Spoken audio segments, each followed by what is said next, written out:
Can you guys tell I'm a black person by my name? I Would don't lean, but know not if I. confirm. Yeah, I don't know if I I have just the. feel like it doesn't say white. That's all my name says. It doesn't say white, but it don't need know that it says black. Yeah. From my Brazilian perspective, if I were pressed to guess, I would say it's a black person's name. Mm. But I also That's true. wouldn't You don't need like a raise my Spanish eyebrows. Jalen. I also wouldn't raise my eyebrows if a white guy had it. I would. I don't think I've ever met a white Jalen in my life. Yeah, actually, maybe I would a little. In retrospect, maybe I would a little. Like legitimately, I'm just like I've met like white like Javons, like or like things like that. I've never met a white Jalen. I'm waiting for it still. Keep waiting, bitch. Keep waiting. It was such a weird like one to choose. So I don't know how to react to that. I'm gonna start saying that to people for like things that like aren't even like a thing. I can't wait for Christmas. Keep waiting, bitch. Oh, Laura, do you want to read my tomb? Do you want me to read my tomb notes to you? I'm very proud of them. Oh, sure. Sindra Sylvain, old wizard, maybe desperate dying. Soulmonger calls in death, curse in Chult. Wakanga Otambu forever. Death curse around 20 days. God left, like real life. Blue mist is big bad. Illusions don't believe shit. Strange dinosaur man smells honeysuckle. Dwarves wanna mine red dragon trolling. Akaza ain't human for real for real. And I won the race and the gamba. You did win the gamba for sure, for sure. I got here on my Wormheart mine - Red Dragon lives here. Do not enter. Red dragon enter. Do not enter. You know, I feel like we need to play. I feel like we need to get our shit kicked in by a dragon. Because I feel like we fought so many for such a long time that I don't properly understand the danger of a dragon anymore. At this point, we're just like dragons, sure, whatever. Yeah, that's how I feel, and I feel like that's bad. It's all fun and games until you fight a flying enemy at level 4. What am I gonna do? Throw a javelin at it? Yeah, good fucking luck wasting all of your arrows and not being able to get them back. I got my shit kicked in by a dragon. The dragon's name was Laura. True. Well, I did almost kill you. What's funny is I feel like we trying like to. started off in Cypher 6 being very ill-equipped to fight dragons because like no one had range, and then by the end it turned into like a weird like if you come within 10 feet of us, we're gonna fuck you up.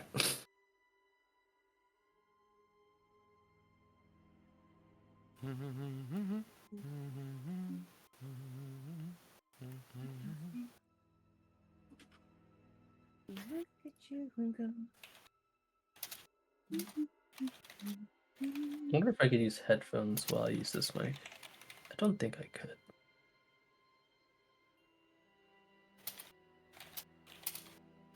Or I could just turn the volume up on this TV.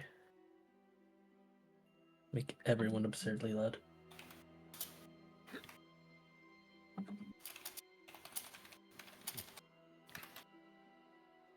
Oh my god, they're doing a D20 series with wrestlers. This is amazing. Which wrestlers? Xavier Woods, Bailey, Kofi Kingston, and Chelsea Green. Depending on the answer, I mean, I would assume they do. What's to say? Background checks on people. I was like, well, depending on what wrestlers you're saying, this could get really toxic really quick. It'd be interesting to see. I love Kofi Kingston though. I love his vibe. I once watched that man climb up two like a broken ladder, like the halves of it as stilts.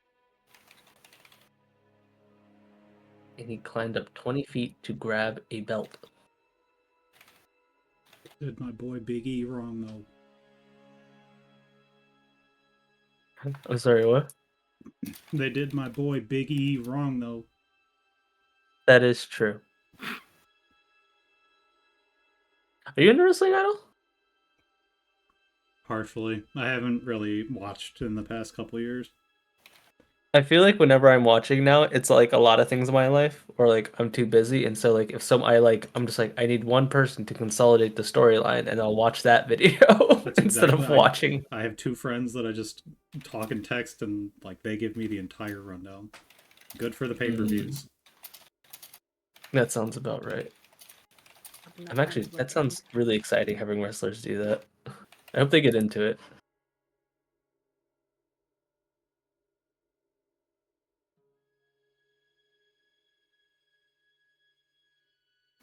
Playing dress up with Rala is like my new pastime.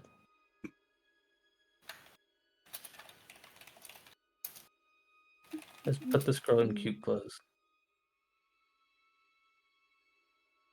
They failed, and so will you. And so will you.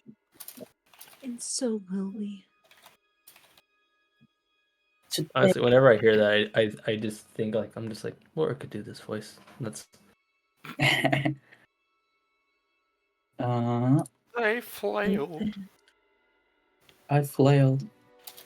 And so They did Magic failed, Magikarp. and so will all of you. Well. Well. Don't.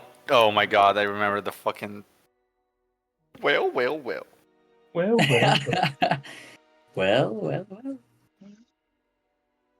That was Speaking of totally not whales, his has voice. anyone gone for That was Treeby? not the voice. I don't remember Yeah. what the voice was.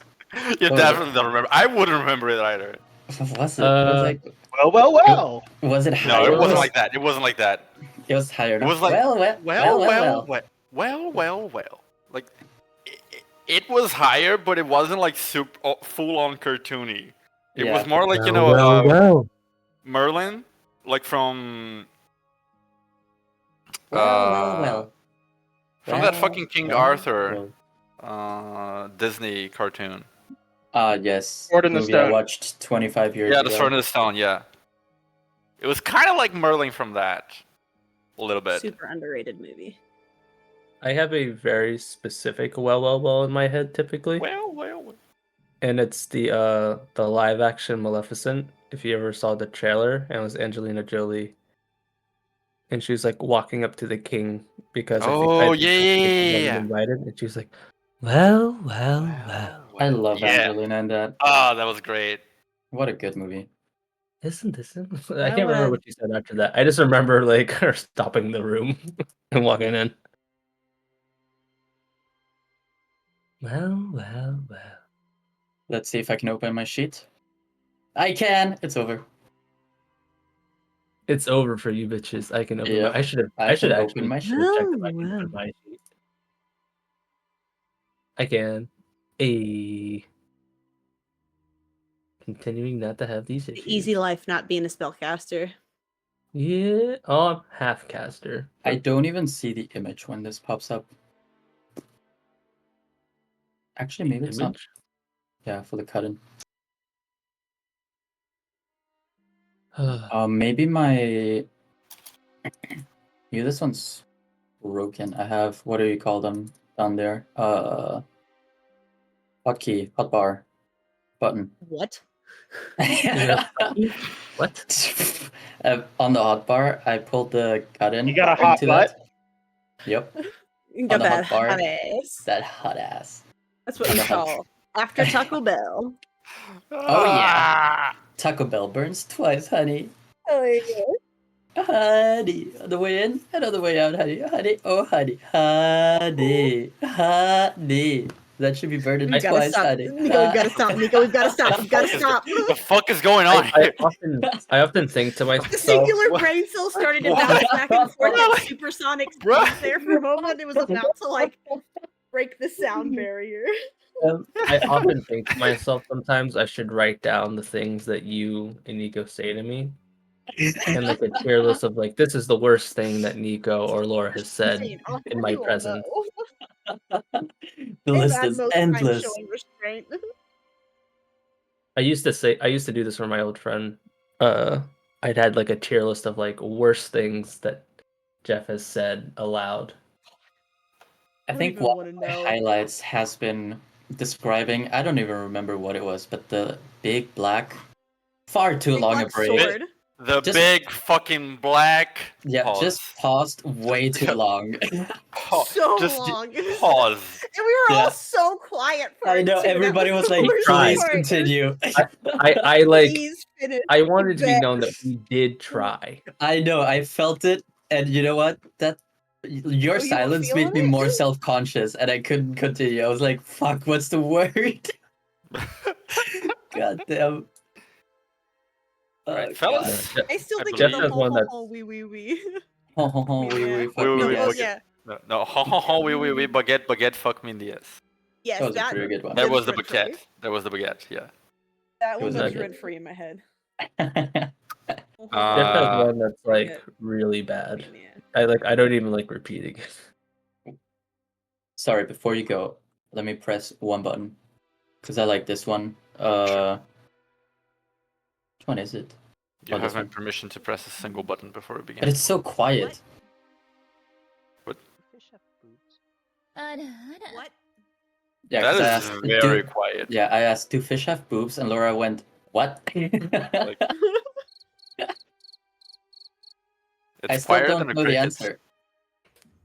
I mean, fish don't have boobs. Boobs. Yeah, That's that's sim- What? Fish just don't have boobs. Like, the only What about- fish that has boobs are like the ones that are mammals, like secretly mammals. And they don't have boobs. They just have like nipples. It's got little tiny teats. I'm gonna Google this. Like platypuses have like nipples, but they don't have boobs. Same for don't Shit. Therefore, Shit. no Like- fish species can sea be said cows. to What the have fuck are breasts. sea cows called? Manatees. Yeah, all of the Manatees. fish that have nipples are technically not fish; they're mammals. Are You know, manatees mammals? Are we mammals? so. I thought. I think so. I think yeah. so too. I just don't know. That's all I was asking. The thing is, One like, second, if you're a no, they're mammal, you're mammals. not a fish. Yeah. But we still kind of call them fish because they're like in the sea. So we're kind of like, you know, We're everything that is aquatic in the sea. beings. Yeah, everything that is in the sea is a fucking fish. That is how it Aquatic works. umbrella. Everything that flies and is not an insect is a bird. Everything that flies and is not a bird is an insect. That's why everything on 4 legs is either a dog or a horse. True. Depends on the species. Bats are birds. But Those people in the spiders are submarine were fish. arachnids, specifically. Anyway, Two Now birds that- hit the Pentagon. Sorry. a second bird has hit. Yeah, now that the 9/11 joke is out of our systems. You know, once Better the out of- session, you gotta get it out early. Yeah, better out of the session than in the session. Am I right? I sent Well, I mean, Daka it's one only earlier if you today don't already. destroy like a tower within here. If you Please destroy put a a tower at tower some in the point in session. this, we're gonna make another one. Put a I love tower how, in the like, session. You know, we have been making 9/11 jokes for years in Brazil, but it was always like, you know, I was being a person who, you know, talks to Americans on the regular. I was always like, okay, I gotta avoid letting this part of my sense of humor leak because they might get sensitive about it. And now I'm seeing like Americans make jokes about 9/11 all the time. I'm like, let's fucking go. This is Absolutely. the evolution I wanted to see. Well, I'm not American, so I also feel fucked up about it sometimes, but not in this call. Anyway, Depends on who you're Uh, talking to for real.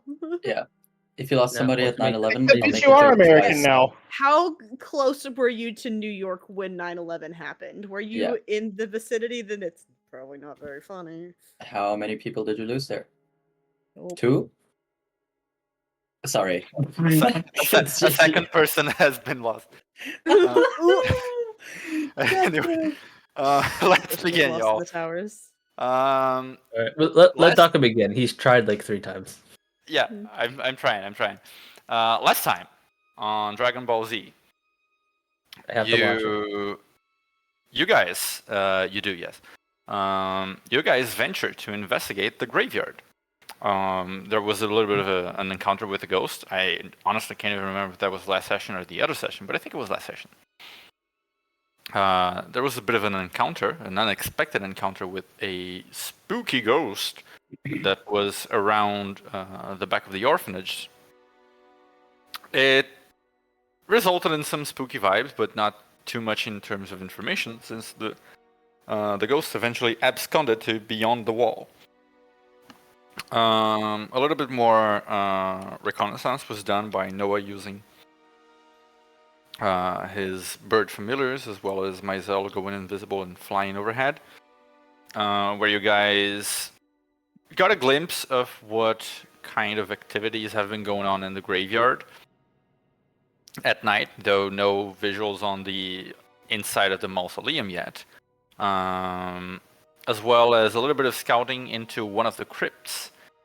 I should say also, the mausoleum was blasting something reminiscent of rock music, to which I don't know if I mentioned this in the other session, but rock music is not like a common thing to hear in the world, at least not in this part of the world. Like, and the continent you wouldn't really have heard. It's to, I guess, probably all of your ears, it would sound like a pretty strange, like it would be like your first contact with this kind of music, really. So, somebody the What's in your head? The night will be the night. It's a little less ballad, a little more punk than that. Okay. You will know when we get to that. Oh, I bet I'm gonna But- know this. Am I gonna know the song? It'll be fun. You're probably not gonna know the song, but there is a song. Not for I'm just Is not it gonna reveal the Brazilian? song yet. I don't know. Is it Brazilian punk rock? That'd be so cool if you turned us on to Brazilian punk rock. But anyway, Noah's critters also found a boy kind of like tumbling up the stairs away from a certain room that had some inscriptions on it. Noah didn't really investigate the scriptures in detail. The party, sort of changing gears, quickly decided that their game plan was now to rescue that boy right as he finished emerging from the crypt, which they did. After that, they had a conversation with the boy where they did not manage to acquire much from him or dissuade him from the things that were disturbing him, so to speak. So you resorted to violence, as D&D parties are wont to do. And knocking this boy out first with magic and then with, fists, you Elbow. brought him back to your rented home, a little bit beyond the public library, where you dispelled the strong enchantment that was placed on him, placed him inside a tiny hut in which you all are now, and then proceeded to make plans to rest while you wait for him to wake up. Now then, that is exactly where we're going to pick it up. I don't remember the watch order. I was first. I didn't want to be awake when the kid was awake. Correct. And that was second because I wanted to hopefully catch him when he woke up. And if not, well, Lilia.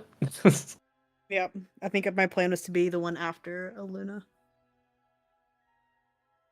Okay, then we have Noah, then Iluna, then Lilia, and then I suppose Rala, because she's left. She wakes up super early anyway. So Okay. How's Mizell doing? Mizell is awake for the whole night. That is accounted for. Right. I was like, what about this motherfucker? That's why Why did he make the I didn't bother 13-year-old asking get because up? I didn't bother asking because I knew like what the answer would be. I don't know. I was just like, why the child labor first instead of this guy? The child can sleep in if she wants. Mizell's got this. Got this. Nah, she can get up.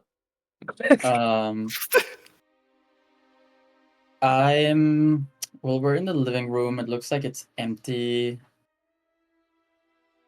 Yeah, except for the things that you put there.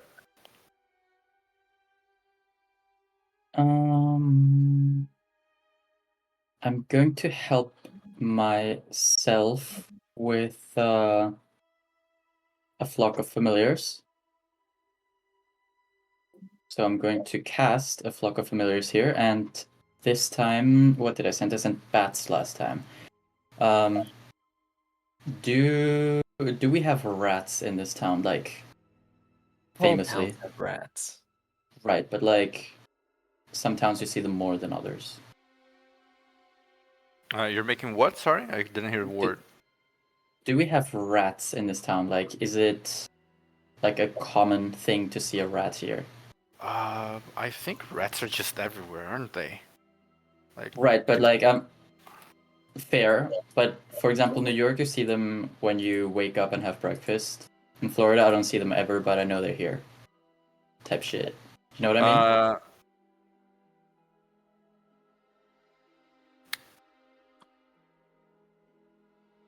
Well, I think you guys got like sort of like a middling quality house, essentially, right? Mm-hmm. You wouldn't get much by way of rats in this case, not in this portion of town. Okay. I'm One gonna or two, step. maybe, eventually.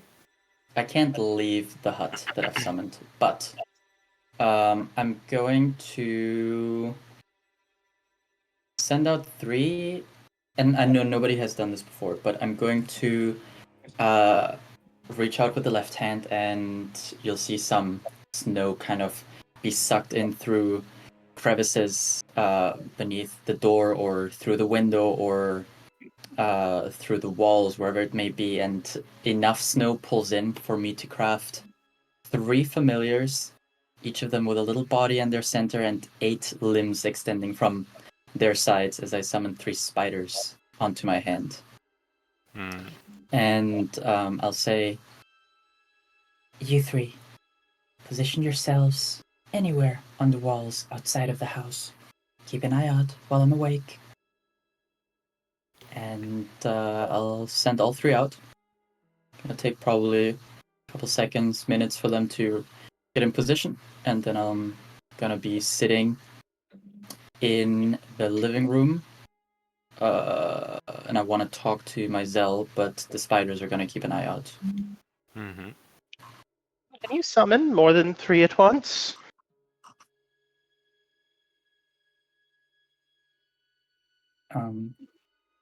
Is this concentration? No, it's not. Yes, no?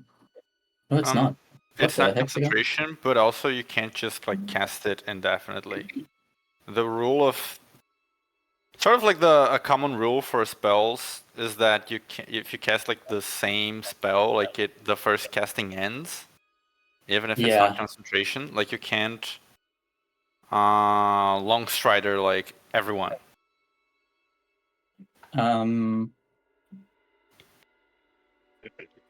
I could have if I had the ability to hold one of the orbs, for example, where I can store a spell, but Ryla has that one. And well, even that one is about to run out, so no, unfortunately. I was going to say, keeping an eye on the outside of the house is important, but there's also a good chance to go look at the inside of the mausoleum. I wouldn't worry about that tonight. We'll have all day tomorrow, supposing we make it through the night. Sure enough, though, tomorrow it's during the day, it's likely to be sealed up, so we'll have to revisit it at night again. Well, bugs can crawl in anywhere. So do rats.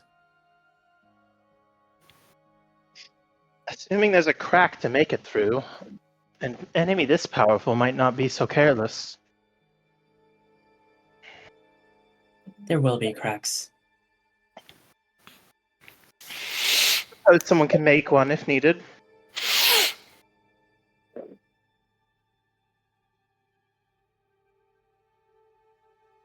Spiders are out. I'm gonna ignore that. Hardcore.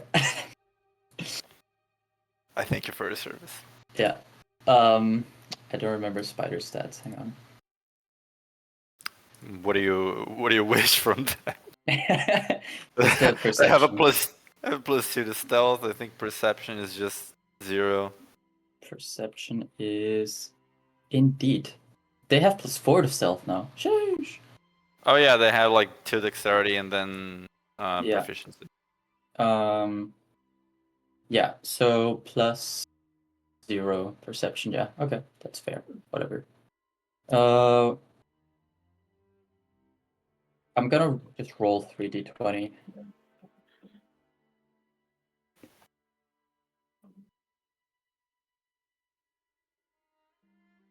Wow. Damn. Come at me, motherfuckers. Okay. You're doing really good with these familiars recently. Honestly, kind of popping off, yeah. They've always been pretty good, actually. Like Yeah, I remember, like there were several times they rolled really well. yeah. Spiders keep watch over the period that they are summoned for. They catch like people going to their homes later on the night, like people who have nightly lifestyles, like closing up late night bars, drunkards kind of tumbling through the streets. Sex workers going home with their clients or returning after doing their jobs. I turn back to look at the group. Is Luna still here? She's sleeping, presumably. Oh, okay. Hey, Luna, Was saw a that a whore. shot or something? What the fuck was that? You're the first person I turn to when I look at a hooker. That's What? crazy work, bro. Anyway, I was gonna ask Lilia because of the player, but it didn't make sense for Lilia. one of them with exceptionally good eyesight from all their 8 eyes Ooh. also Don't catches forget the a glimpse of Mr. Windrenen, seemingly moving from With one the bar sex to worker. another or something like that. Okay. It's not too close to the house. It's sort of like a good angle on a corner or something. Just kind of like strolling, walking with his head sort of up high, whistling a little. He's not. Okay, I mean, he seems relaxed then from that description. Seems fairly relaxed. Okay. So nothing really happening. I'm going to soak up that information for a moment. Decide that it's nothing for now, and I'm going to turn to Myzel, who's somewhere within this bubble. Hey. Yeah. Fuck it.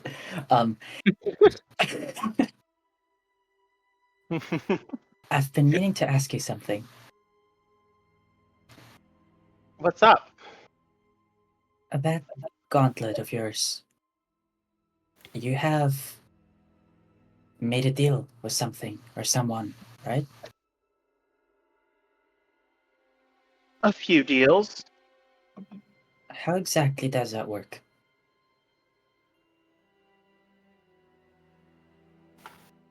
I'm not an expert in the magic that actually recognizes or enforces, but basically, if I swear an oath and the gauntlet deems it worthy, it gives me a reward in exchange for enforcement of that oath.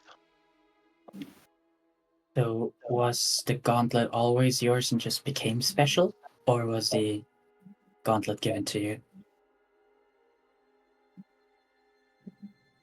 I acquired it during my journeys.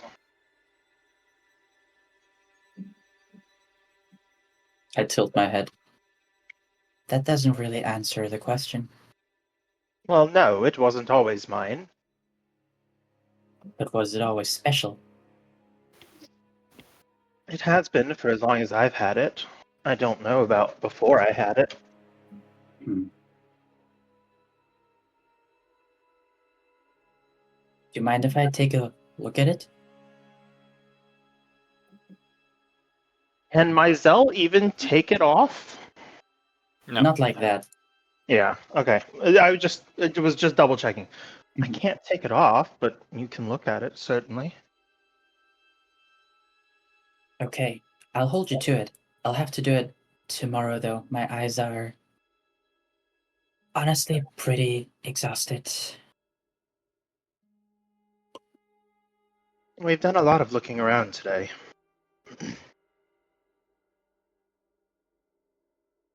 And one more thing that I just wanted to clarify. Did the Gauntlet establish this deal with you?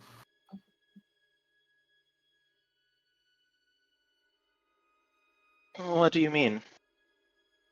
Well, usually deals are between people.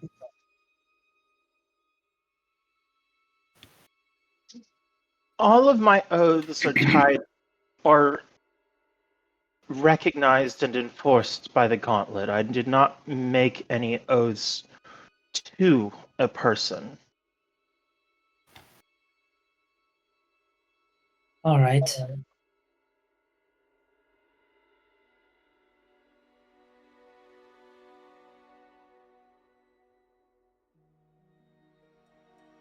And I'll just look away as if he's dismissed from the conversation.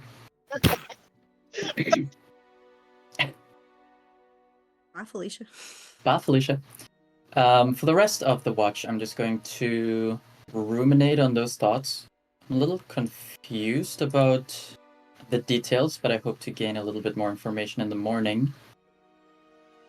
And I wonder if someone or something is inside that gauntlet. Because I don't think I've heard of just a tool or an item having that kind of free will, I suppose. Or have I?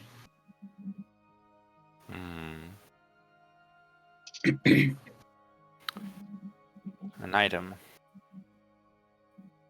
Well, let me just bring this up. Because the way I'm understanding it, it seems as though the gauntlet is the sole thing that is enforcing these deals. And that means it must be able to, I'm not sure if it must be able to have a thought, but it certainly must be able to have thought, or somebody implanted thoughts into it. Feelings, emotions, something along those lines, I don't know. Rules? Who? Why? When? Why does Mazel not know? Does Mazel know? Is he lying to me? Well, as far as you've been told, one of his oaths is that he cannot lie. Mm-hmm. But can he lie about the gauntlet? I don't know. But the question stands, have I heard about tools of this sort of power and ability? Independent items. Well, you can roll an Arcana check. I'm not gonna quick study. Nope, you won't.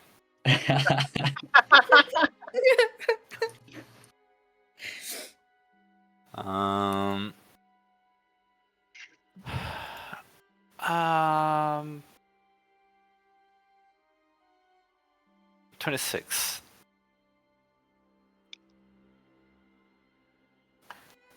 You would have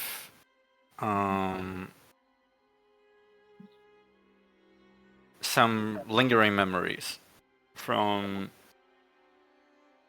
a past life. Give me 1 second. I don't know where the Yes. hell I put my pen. Bitch, where are you? I'm trying to take a note. I Come too to hate me. losing my peen. Oh, there it is. Found it. I'm saying edit because it's shaped like a cat. Very good, very good. Yeah. There we go. I can take notes now. Okay. You have read about magical contracts in general. Mm-hmm.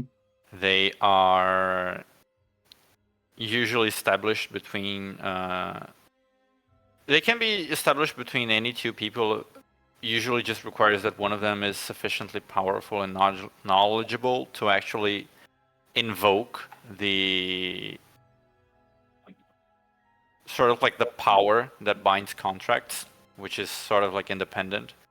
In this regard, you can sort of recall the deals that Grandma Snowflake had offered to you guys, etc. And with your looking back on them now, you are aware that they would have been enforced not by her own power, but just by an external force that guarantees that the contracts are followed, or that if they aren't, like the consequences stipulated will be carried out. It's sort of like a cosmic power, not something that the person presenting the contract does by themselves.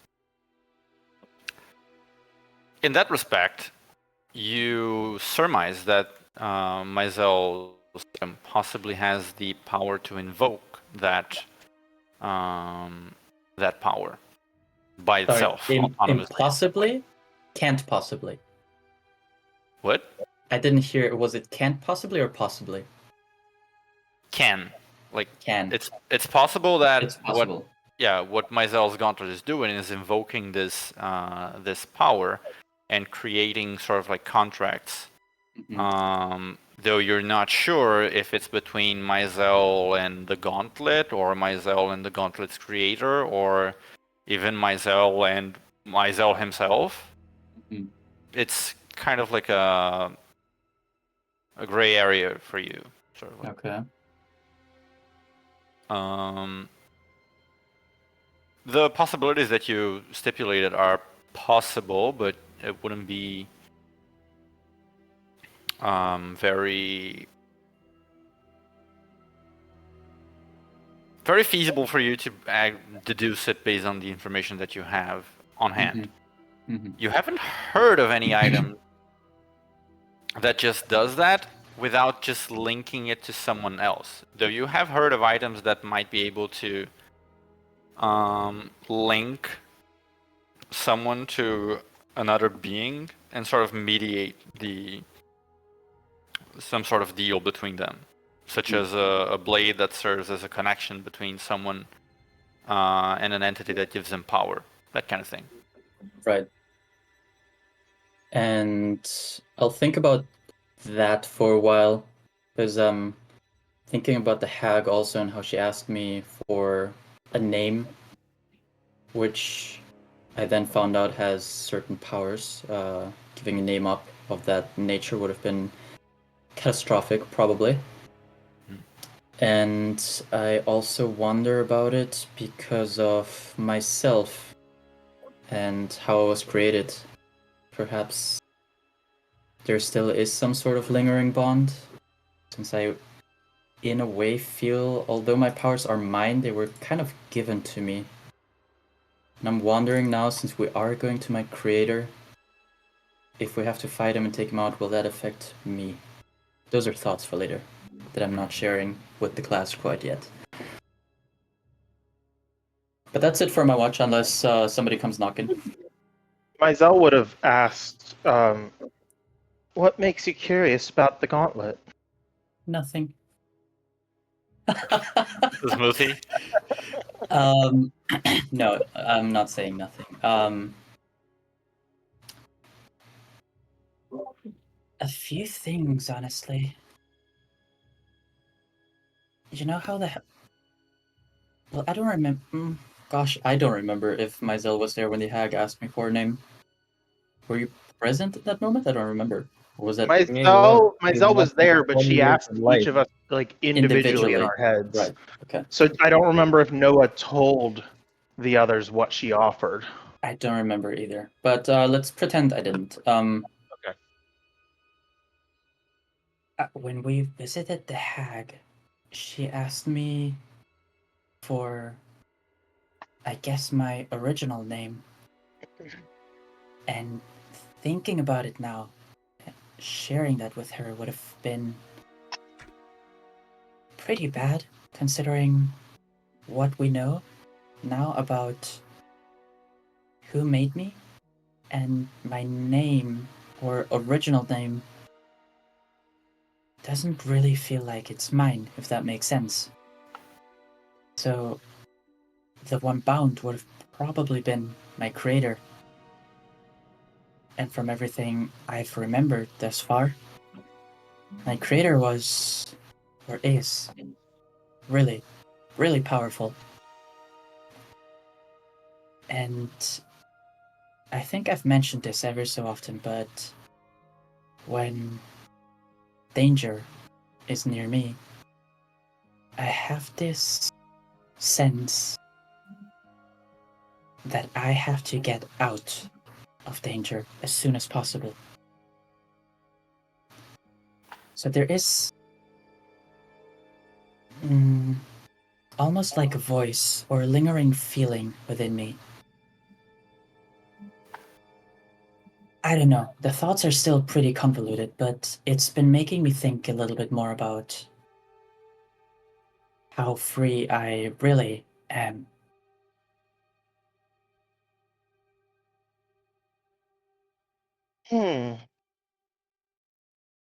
Well, the hag's deals are likely somewhat similar to the gauntlets, though whether she enforces it or she just benefits from it, I don't really know.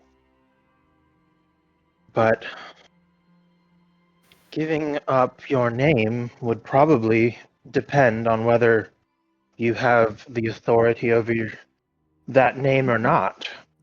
If your creator is still more powerful, then you likely would not have been able to promise it. But if the hag asked it of you and knew what she was going for, then it's possible that you do have that authority. I think I do, and maybe don't tell Luna this. I think she'll get sad. But I kind of feel like I'm not really entirely free. I'm sort of a failsafe for my creator. You know? Kind of like a backup copy. Basically. Which I'm excited to go there and see what's actually going on with him, but I really don't know if... Say we have to kill him. And if I'm not just paranoid, say we kill him, failsafe activates, and he takes over my body. Right, you become him. Yeah. Certainly something that should be researched. Figure out how exactly you were made, who you are, who your creator is. Is your creator even still alive? Or still active? Oh, he's alive. He's just locked away. He's Can you become... feel a link to him when this protective nature steps in? Do you think that's him directly or something that's built into your soul or body?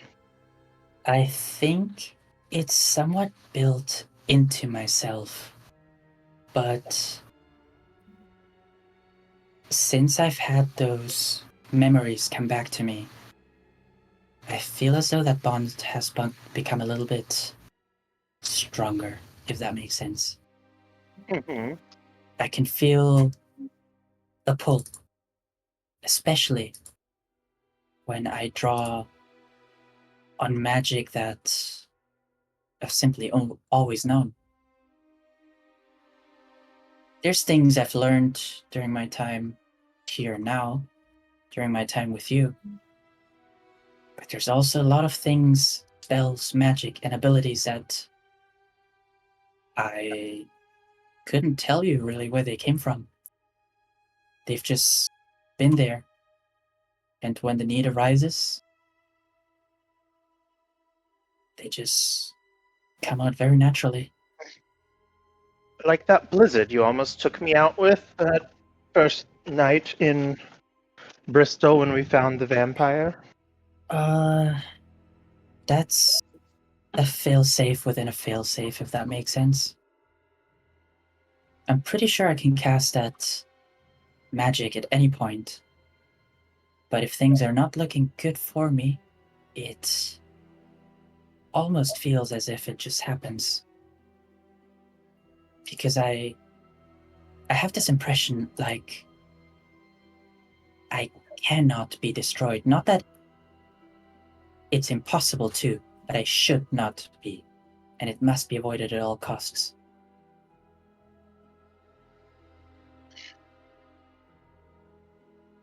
You Well, know? that would make sense if you were a backup of him or a failsafe of his own. He'd want it protected. Yeah. Well,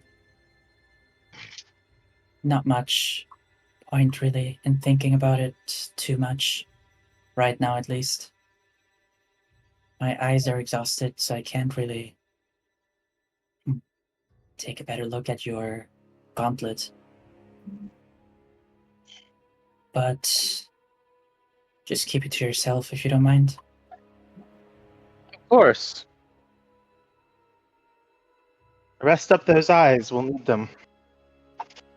I'll need him too. And at that point, I suppose my three little spiders just dissipate into soft snowfall. And although I don't necessarily need to sleep, I'm going to settle down in the middle of the bubble, close my eyes, and meditate for a few hours. All right. And fucking epic. The kid didn't wake up. Huge win. Massive. It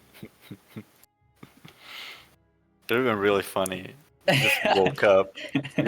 You're doing all you can to avoid it, and he just wakes up. Middle of this conversation. Unfortunately, I had already rolled for how long he would be out for. Also, this is where I have to AFK for a little bit, but if you need anything from me, just tag. I have my phone. But I'll be back. Okay. We'll just carry on then. Iluna is the next person waking up for their watch. That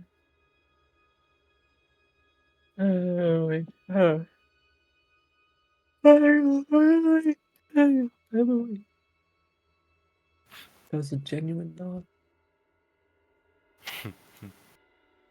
Alright. Is there anything in particular you want to do or start doing during your watch?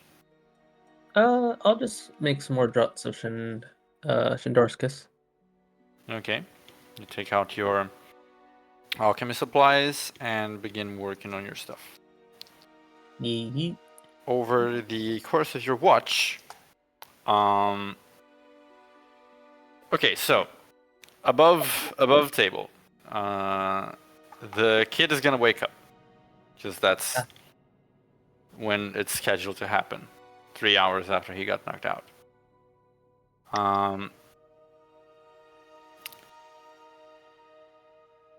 You guys have already tried and failed to convince him to trust you in some way. The thing that he is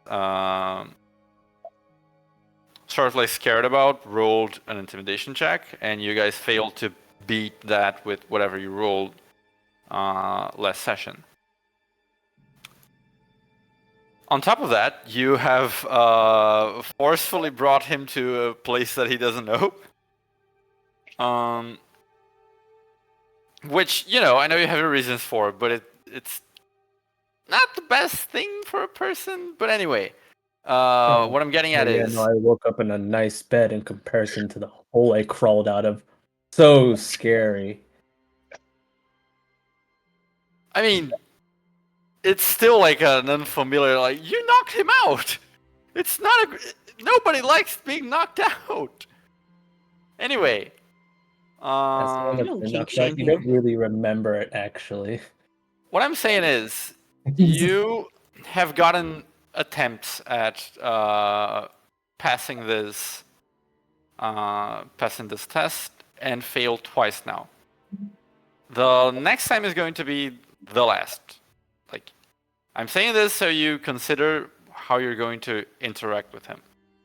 Because I'm not gonna just let you guys keep repeating your role over and over by just changing a little bit how you phrase it. Like, eventually the kid is just gonna be locked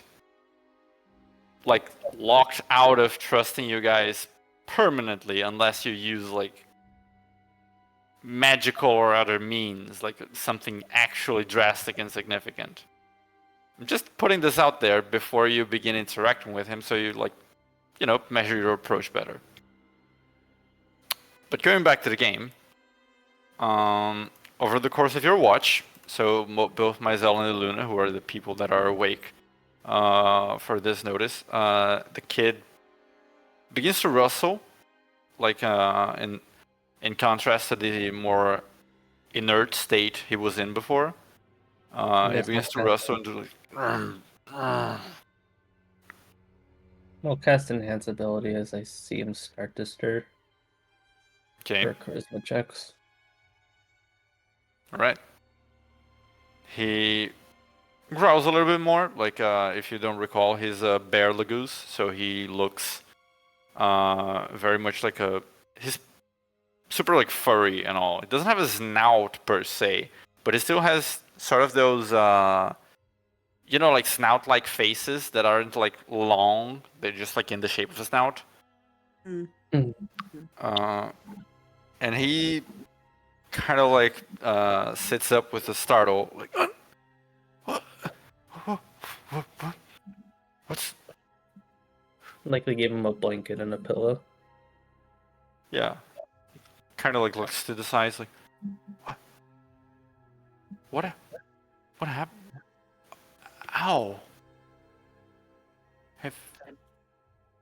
Where is...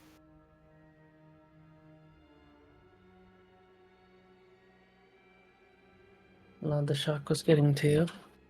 This is our safe house. Tell me, do you feel different? Does your head feel clearer?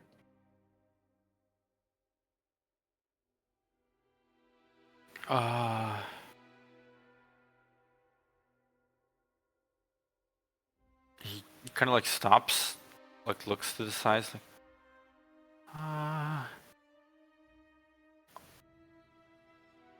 a little bit, but what safe house? Where's this safe house? It's where me and my friends stay.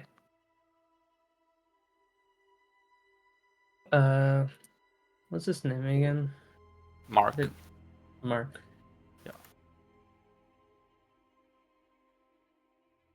Now, Marc, I understand you want to return to that place we took you from, correct? Yeah, I gotta go back. Can I leave?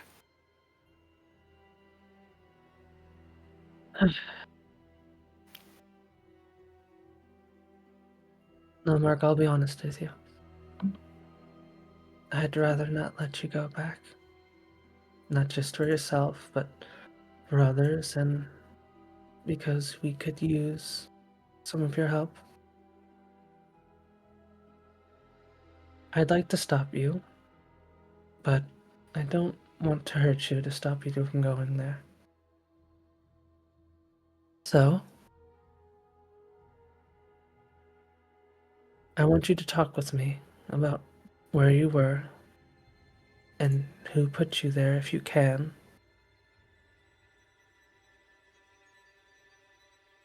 And I would plead with you to think with me once more about why you want to go back.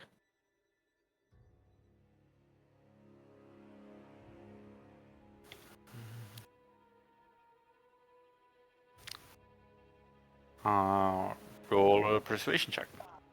Can I add in to that and perhaps be able to roll myself and It's- say, Just Huh? one more roll, man. You gotta choose who to roll. Who's gonna roll? What's your persuasion? it's like 11. Hang on, Go let me ahead. double check. It's high. It might be only 9. But what he wanted to add to that, yeah, my persuasion's 9, was that we freed you from an immensely powerful spell that's affected almost everyone in the town. And we want to find out who cast it. And we think you might be able to help us with that. Okay. Who's rolling? I'll let him roll with advantage.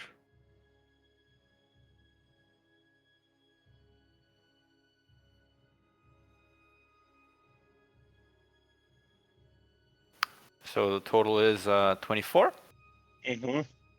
Can you add anything to that? Persuasion to persuasions? No. Let me just check if I can really quick. I don't think I can. Actually, maybe. Hold on. Un momento. We have a bard. Did the bard give us inspiration? Bard for more. that? You have had inspiration since the morning, but not a bardic inspiration because I'm not a bard. Yeah, I know. Yeah. Oh, Lily, right. Okay. Lily just I lost my snor- hands and my Yeah. levels in bards. She like snores in B major, and you get like a D6. Yeah. I don't think I would. I don't have guidance, so no. So 24 total outcome. Okay. If we don't get with that, we weren't gonna ever get it. So Unfortunately, I had rolled for the other side's intimidation check at the. Well, when you try to convince the kid on the first me time out. last He's out of time. that. He's out of that environment now and Yeah, he has is. woke up in Yeah. a comfy bed. Is he Yeah. still just as scared of that thing? Yes. You, as you very aptly put it, you have lifted the enchantment that made him perhaps not fully consider the possibility of vampires in the city. So now, on top of being scared of that thing, he's also thinking that that thing might be a vampire. You're also telling him that there is a very powerful enchantment spread out all over the city, which further solidifies the fact that this thing may have the ability to influence the entire city. So it didn't really help your case in this case. I'm not giving you any penalties for it, but I'm also saying it logically doesn't make the thing less scary to add the possibility that it's a vampire in his cognition, rather than just like maybe a person or a monster, or whatever.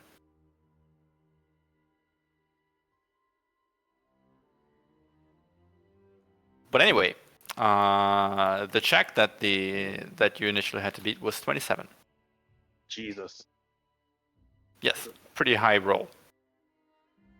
I mean, do you want to use the inspiration? You might as well. Maybe you roll what 18. Didn't Maisel use the inspiration already?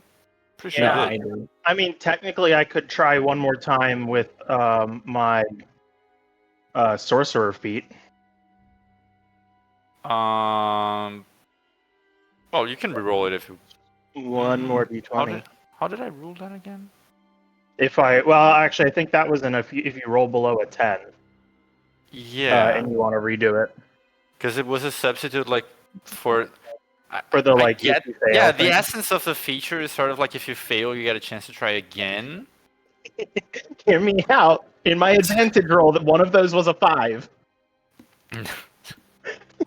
You're fishing a lot, man. Hey, I got a Uh, super rod. You have to roll a 19. It's just like Uh-huh. it might ain't be worth it. Also, where are you guys getting the advantage from? Just to clarify one point. I was getting it from enhanceability. No, Well- not advantage. Sorry, the inspiration. Did you get inspiration from like I DM give inspiration? inspiration So, from you get- musician from my You get feet. free inspiration. Correct, but I think the inspiration from musician allows them to get advantage on a roll, not to re-roll it. Let me just double I check thought it that. just acted as inspiration, but I will double check.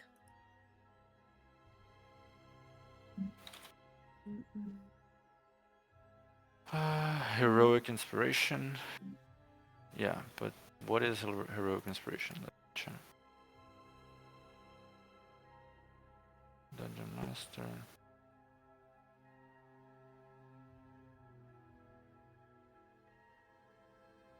Can roll any die. Yeah, you can reroll. Yeah, because there was one instance of the. There was one playtest where they made it so there was like 2 types of inspiration, and the musician feat gave you the kind of inspiration that you can gain your advantage, but you can't like re-roll per se, which is a little weaker. But in this version, it actually just gives you normal inspiration. So yes, you can use it to re-roll. That's fine. Just wanted to clarify that. So no further changes or things to be done to the check? I mean, would you allow me to use the sorcerer thing to reroll? No.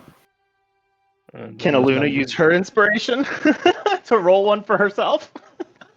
I don't think I can pass it, so it doesn't matter. Yeah. So we're settling on that. I mean, yeah, we got Norton. Yep. I mean, for what it's worth, I am saying that like this is the final like skill-based chance you have. But if you want to use any kind of magical thing or No, hang I on, don't have any magic I'm high enough checking. level to change Spells. his mind. I'm checking my magics. yeah, while you check, we're gonna handle the social part of it. You earnestly try to convince the kid and explain your reasonings. And for what it's worth, he does seem a little less on edge because he was definitely like, "What the fuck? Am I in danger?" At first. Now he is a little more like at ease about that, but he still looks very unnerved and kind of already like getting the blanket off himself. Turns to you like, I'm sorry, but I don't think I can help you with that. I'm just I'm sorry. Can I go now? No.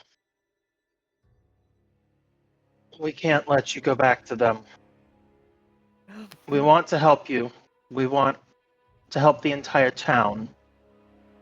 So we cannot let you help the person or being that's behind all of this. I'm not helping anyone. I'm just if I don't go back, they're gonna come after me later. We can protect you. We can keep you safe and out of this. But we cannot let you go back to them. If they come for you, they'll have to come through us. I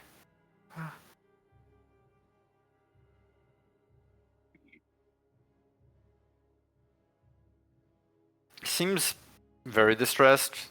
Trying to think about what to do.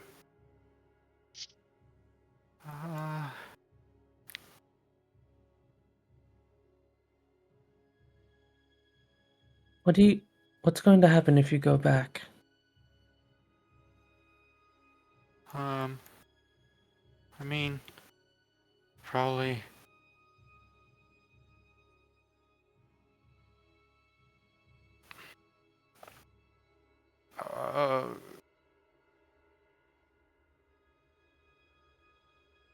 Seems like he doesn't want to say the whole thing, but like, Can some I, at this things point, and detect his surface thoughts?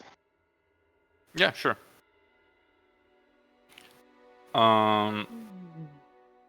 He's kind of like bumbling through his words, but he's kind of thinking like, about being mocked in some way, and like laughter and that sort of thing, and then feeling the bad feeling when you're being like bullied for something, and then yeah, and something like, and then go back to my friends. Mm-hmm. Some bad things, but then it's gonna end for now. Do you really think so? Whoever's down there knows that you've been with us now. They might not let you live through it.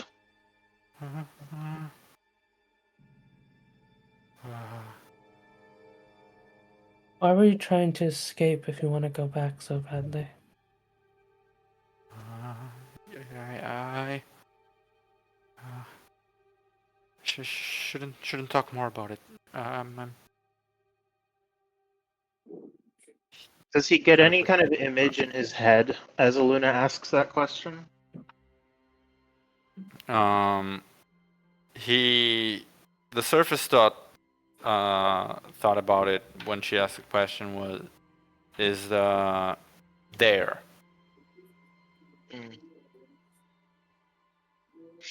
Would this have woken anybody up by this point? Probably, yeah. If you're not a super heavy sleeper, everyone is huddled up in the tiny hut, so some noise and prolonged discussion. The kid isn't really making any effort to be silent. I wanna say meditating too hard. Mm-hmm.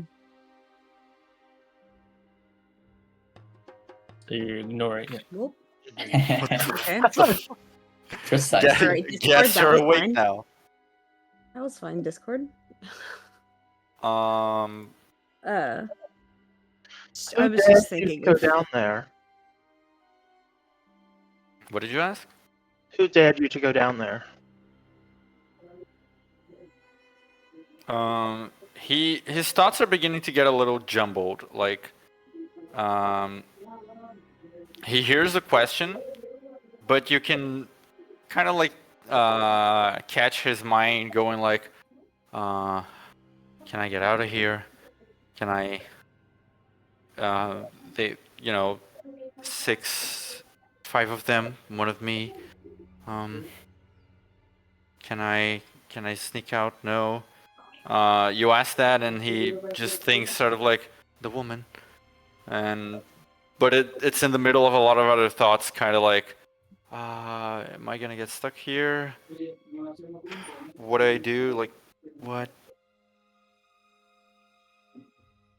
You keep talking about they. They're going to come after you. Who is they?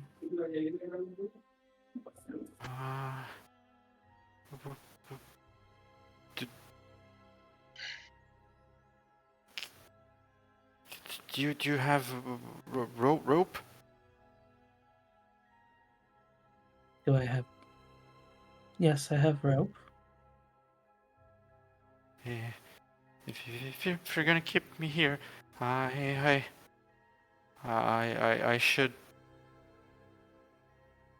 shouldn't look like I want to stay here. I understand. Luna will gently tie ropes.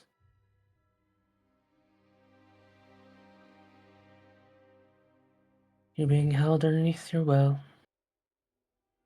That is your excuse. We are your captors. And that's what you'll tell them if they come. We'll stop them, of course, if they try that, but...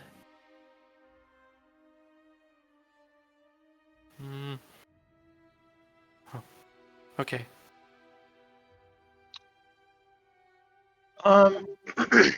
At this point, I think my Zal would look him in the eyes and say, "We're not going to hurt you, but we need you to tell us what's down there." And he'll probe deeper. Okay. Don't probe too deeply. He's a kid. Yeah. Oh, stop. Okay, first off, that implies you can do a little, which is worse. Like, it's like, oh, as long as you don't go all the way. Yeah, he's Yeah, just reading the surface thoughts, If it just, Hey, but Greg. not. Don't if go it's too just, deep. if it's just a tip. Yeah, there could be Oh, generational stop. trauma there. We don't know. Stop it. He fails a save, and immediately you see him make like this sort of like grimace, like, what, ow, what's, and you read, let me.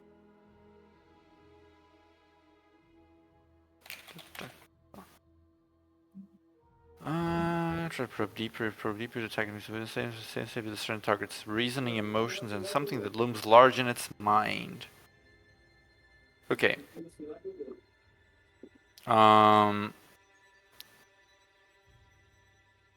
His emotion is obviously unnerved, very unnerved, scared. You feel quite a bit like of fear, and he's also very untrusting of like you guys in general. Especially now that he's actively having his mind read.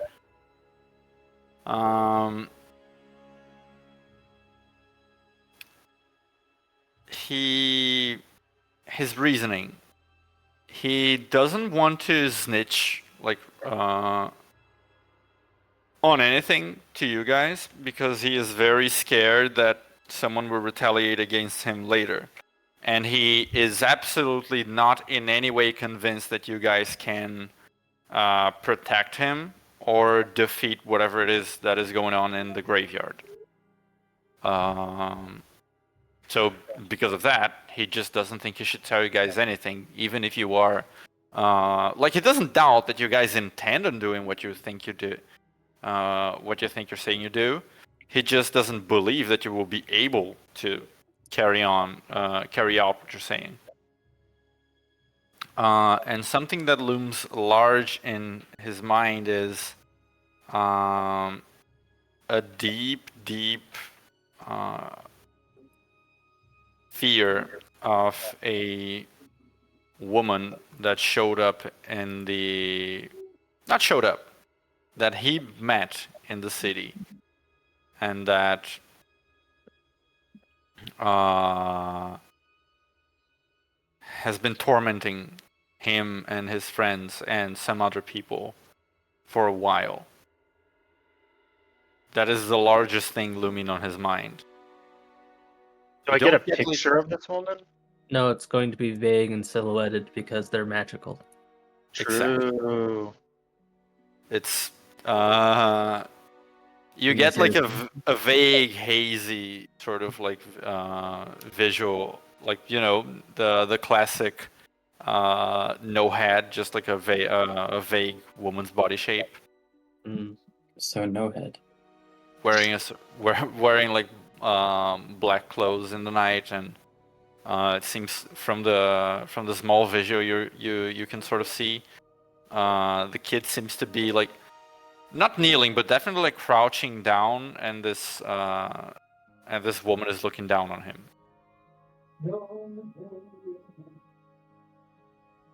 Hey, Mark. Uh, what? What? Sorry, y'all woke me up. I was kind of just listening, and I was wondering, how old are you? I'm 17? Oh, me too. This is a lot of stuff that's happening, and I know that a lot of information's coming at you fast. But this is not our first time facing something like this. I'm gonna kind of stand up and actually take off the cloak for the first time. We fought something pretty nasty not that long ago, and we went in prepared, and it changed us in ways that I don't want you to not understand what might be coming to you, because I don't think I did, but I can prevent that Can for you you tell on your the friend to get out of my head first? Mazel, give him a break. Liza will withdraw for the moment.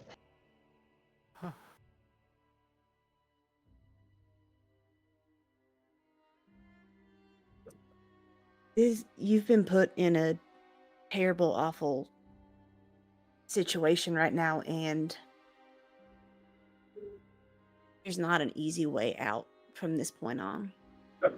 I'm sorry that you've been put in a situation where now you're part of this, but you are.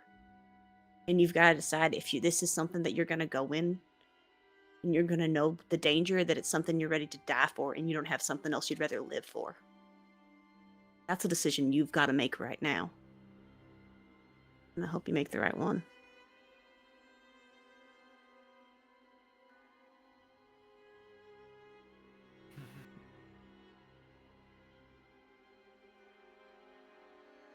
He kind of like just looks at you, or looks at the ground, stays quiet.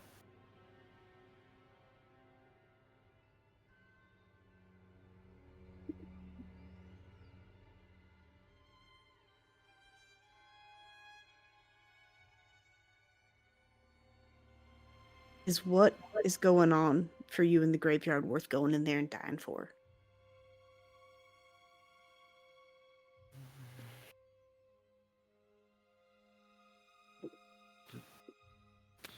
Nobody died yet. Yet. And I'm happy that no one has. That's great, but it's not a good word to rely on.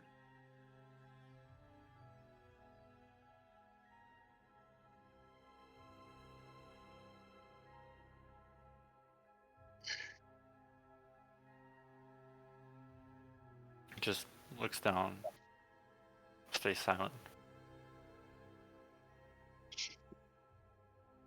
Who I is don't the want to woman? tell you what you can and Go ahead, Lilia. I don't want to tell you what you can and can't do. But I don't want you to make decisions uninformed.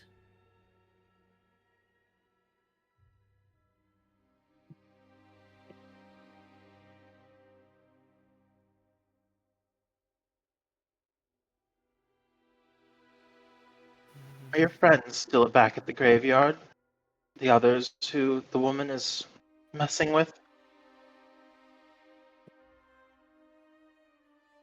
Kind of looks at you with very angry stare. Why don't you read my mind again and find out? I'd rather you help us, but I can't take the answers if I have to.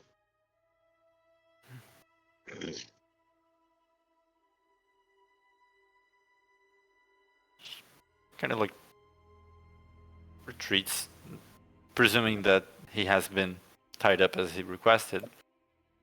Kind of like just drops back on his bed, sort of like done talking. Mizell will leave for the moment and like go up to the second floor of the house. And he'll open a window and send the tweeter out to Lucina with the message.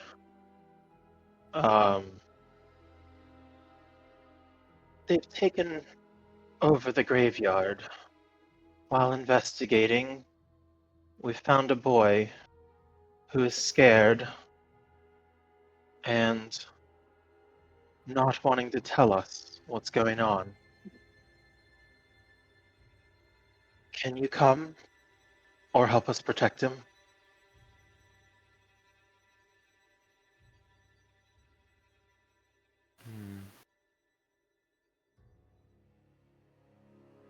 You send the bird out into the night at around 4 in the morning towards a woman who's probably sleeping. Yep. I'm just, I'm just enforcing this hardly because a I would be normal- fuming. Sorry, what?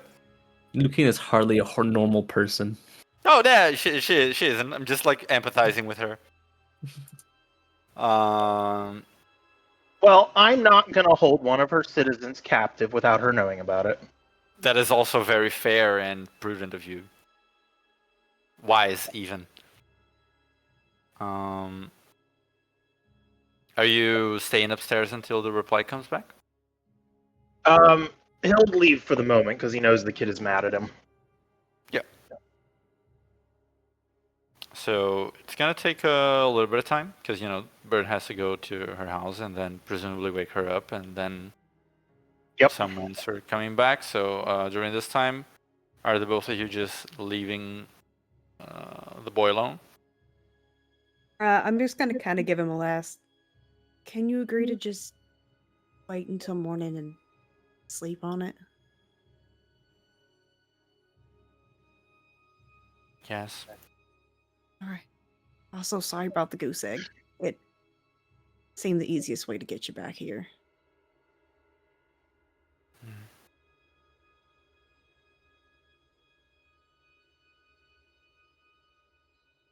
He's just gonna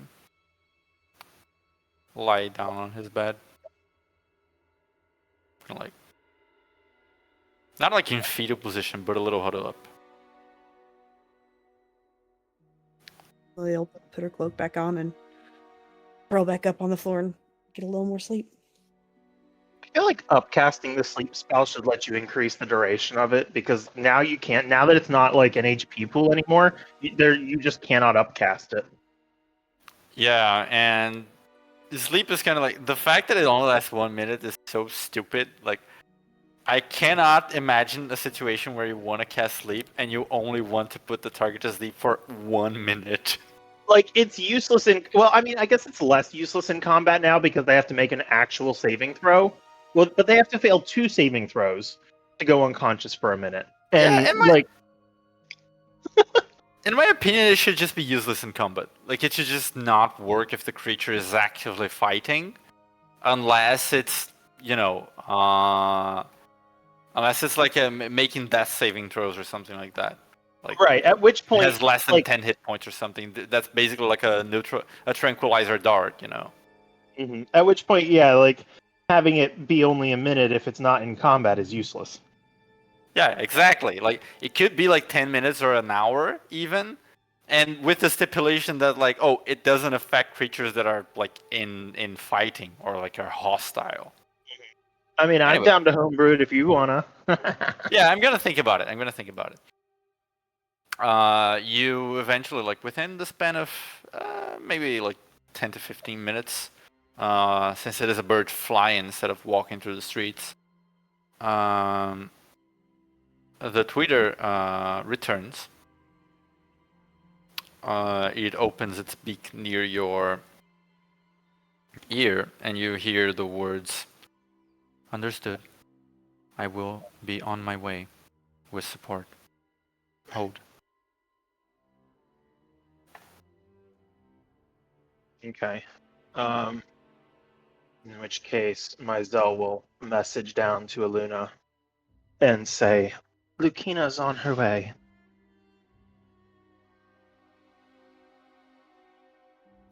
All right. Right. I think right after Lilia sort of like goes back to go to sleep, like right before right after, I think Luna will just crouch down and rub her shoulders and just kind of whisper, "Thanks for trying. I think you really helped there." She kind of like put her hand on yours for a sec.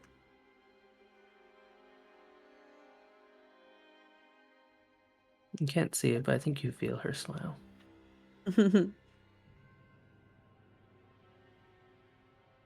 She'll just finish out her watch. Try her best to be accommodating for the kid.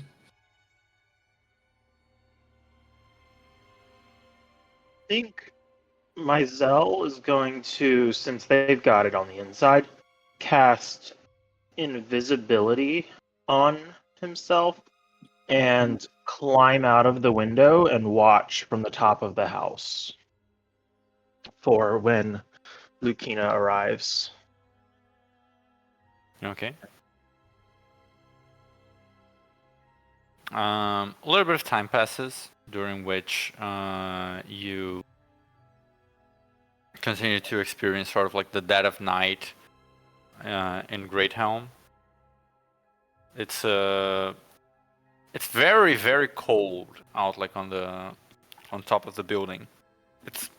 It's a warm temperature inside because of the heating, but outside it's snowing, and although it's not like you're gonna like freeze to death. Well, you might freeze to death if you remain there for too long, but not... I do have my faux Yeti fur cloak now, so Oh, yeah. the cold doesn't bother me anyway. Yeah, you're but cool. It's still a chill. Yeah, it's chilly, but you're very like warm and fuzzy due to the shawl. There's even less movement now than when Noah Familiars were keeping watch. Most of the people, like, you know, there is a certain point of very, very late night where even the people who are staying out till late have already gone to bed. And it seems like it's reaching more or less that point. After a while, and I mean like a good while, like maybe 20 to 30 minutes, you hear a pair of pretty hefty footsteps approaching from one corner in the direction of the public library.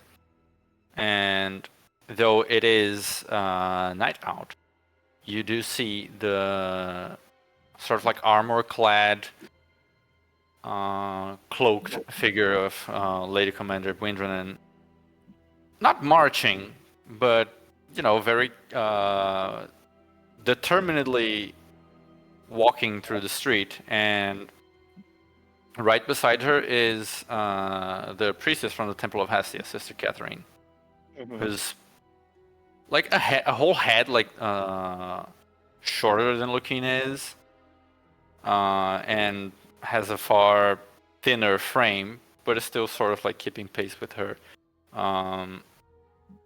Lucina seems unbothered.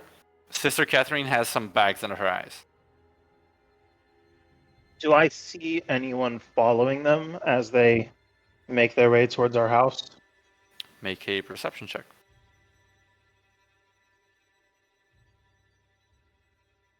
29. No, you don't. Okay, then as they approach the front of the house, Mizell will drop to the ground, open the door, and then drop his invisibility as he goes in to let them in. Are you dropping to the ground outside, or are you going through like the inside of the house? I guess in the event that just in case we decided to lock the door for some reason, he would go back down through the house, but quietly, so as not to wake the others. Okay.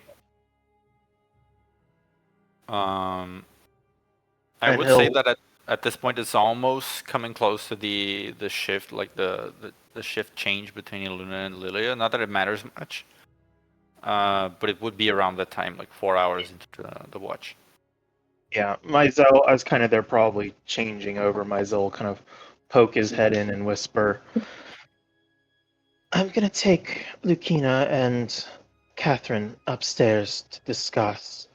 They can't come in the bubble, obviously, so we'll see what they want to do first.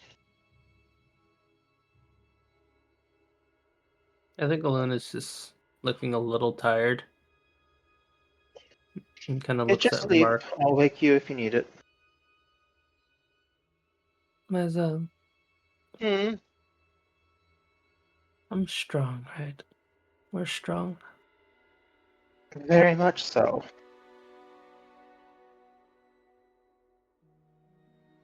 It feels like it's never enough. Feels like we can only save people who are prepared to be saved. You can only really help people if they want it, but you can always try. Now let me get the door before they decide to knock and wake everyone up. Get some sleep. Right? He'll withdraw his head from the bubble to open the door. Probably just as they're like raising their fist to knock or something. They hit you in the head. Yeah, right. Um, That would be funny. You open the door, and actually, Lucina is just standing there. No hand raised to knock on it. Okay, To knock on okay. it. She's smart. She Okay. looks at you. Good evening. Sorry to bring you here in the middle of the night. Let's go upstairs so I can bring you up to speed on what we've found so far. Where is the citizen? Inside there, I can bring him out, but he's sleeping at the moment. And because of the nature of the magic, you can't go in unless you were here when it was cast. Very well. We will talk to him later. Is he secure? He is. In fact, Maizel kind of smiles lightly. He insisted that he be tied up, just in case someone found him and thought he was staying of his own accord. Catherine kind of like pops her head out, like sort of from behind Lucina. Good night. Has he eaten yet? I brought some dumplings.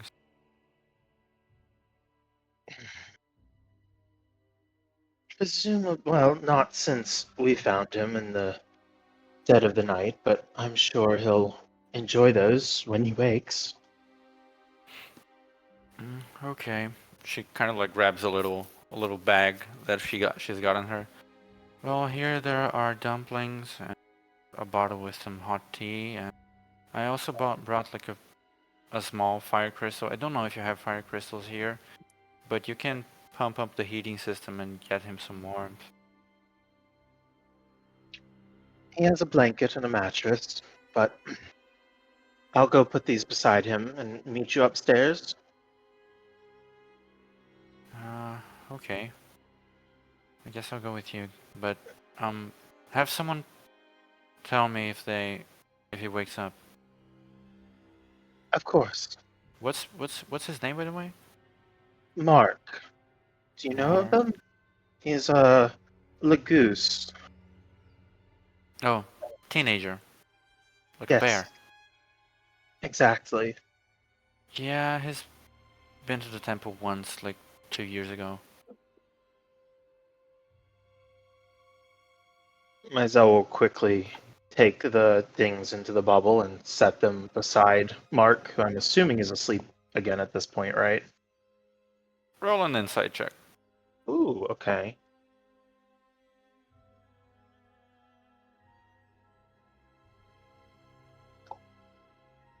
Oh, He's pretending to be asleep. okay. Maizel will then, in that case, put the things down beside him and say, "These are for you, and we really are trying to help, you know."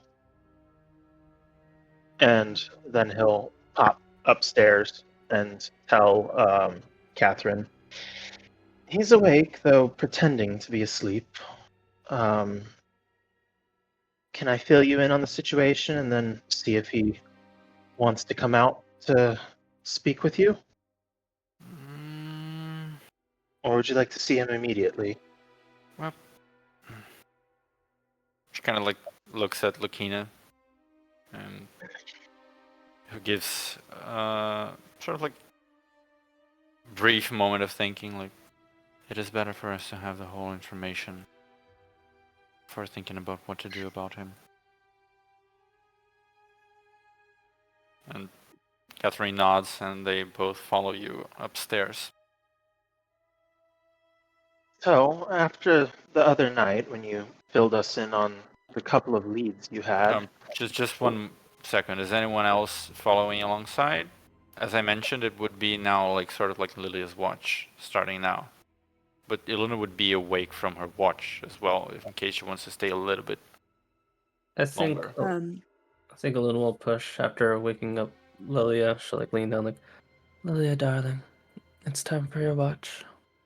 I'm gonna go upstairs. Lucina and someone else is here to handle, well, help us with taking care of Marc. Yeah, I'll keep an eye out down here. Thank you, darling. And we'll kind of tiredly make her way upstairs. Okay. So you all find sort of like a more private room. Doesn't matter if it's like Maizel's own room or some other sort of library space or whatever. The second floor of the house. yeah, I was kind of imagining some sort of like library type space. Yeah, that's cool. When you get in, Catherine kind of like finds a bed.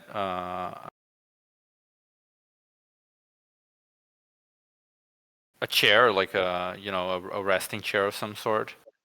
Groggily kind of like starts going toward it. Lucina kind of bolts into the room before her.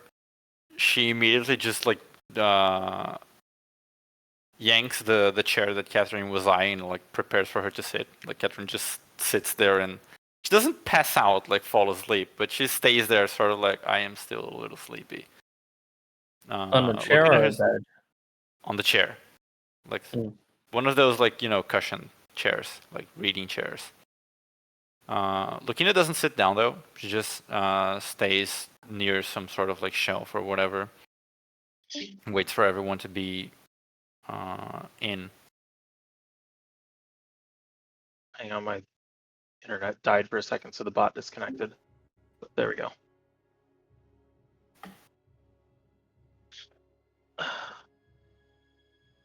Does Lucina look attentive and ready to listen now?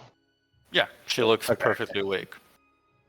After the other night when we met and you kind of filled us in on some of the leads that you had, the girls went to the Frosty Ends to check out the orphanage and hear some of the stories that the kids had been telling about seeing ghosts.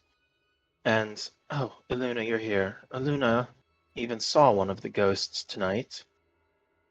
Noah and I went to check out the graveyard, which is being kept under guard, and they're telling lies about it being closed for maintenance and other things like that to anyone who tries to approach. But there's evidence of undead activity. Several of the graves are dug up.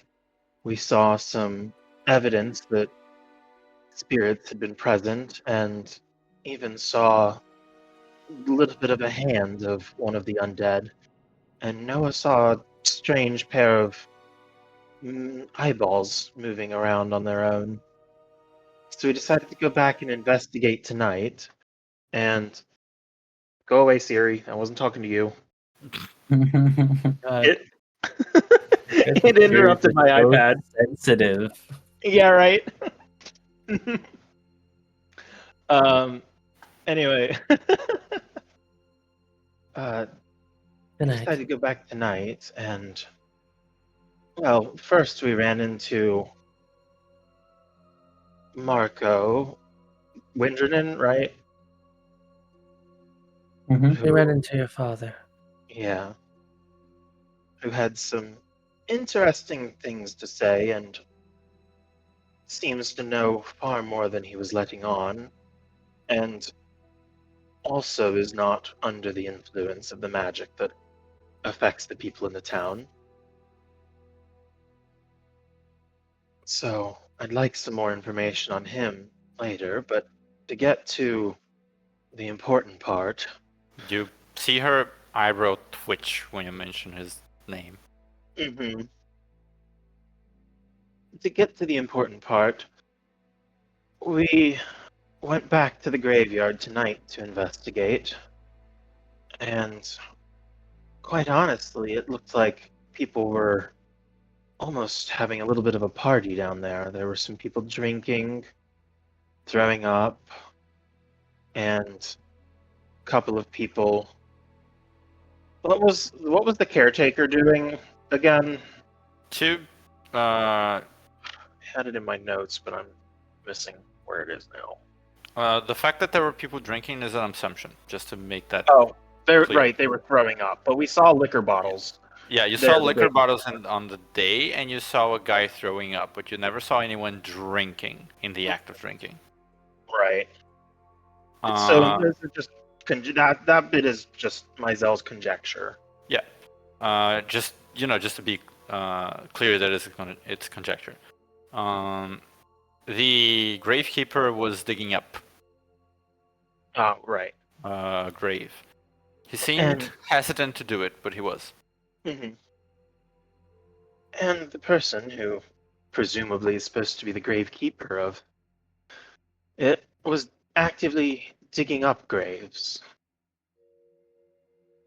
And this is all after the ghost I spoke to said that they're being pulled away by them, whoever they are.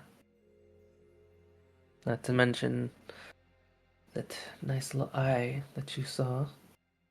Right, there was a magical eye scouting the sky above that seemed to spot me for a moment, though subsequently I was able to avoid its gaze.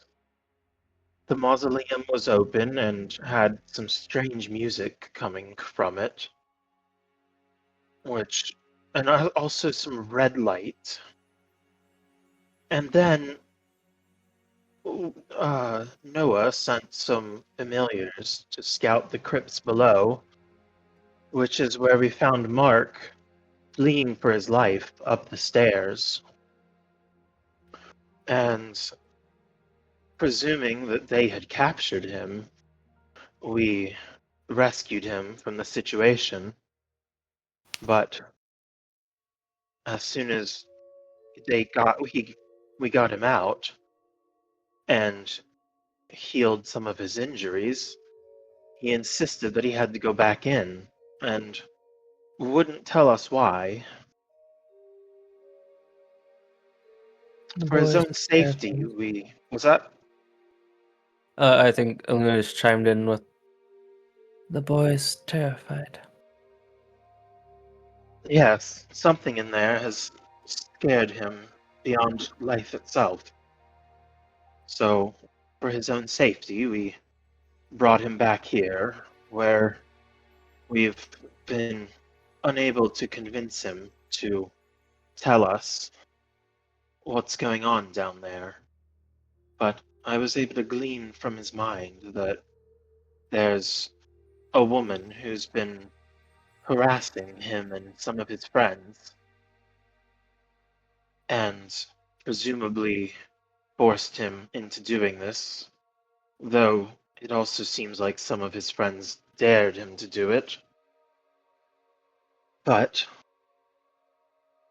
it seems that he's involved somehow, and for his own safety and for the fact that he knows something about what's going on, we didn't want to let him go back.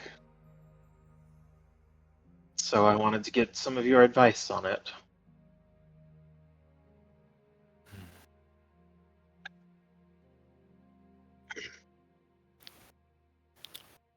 These activities have been happening in the graveyard, correct? She asked if that happened in the graveyard. Yeah. Yes. That was all of that craziness was in the graveyard. There's undead lurking in the crypts, and we've not been able to see what's going on in the mausoleum yet. Speaking of which, you say the mausoleum door was open. It was. She like squints her eyes. That is the Great Helm's mausoleum. By city decree it is, well, once it has been sealed from the inside, it can only be opened with a combination of 3 keys.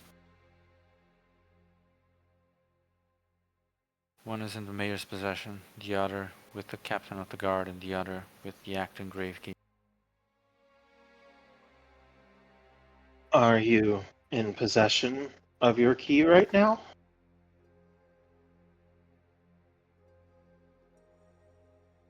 She stops for a second.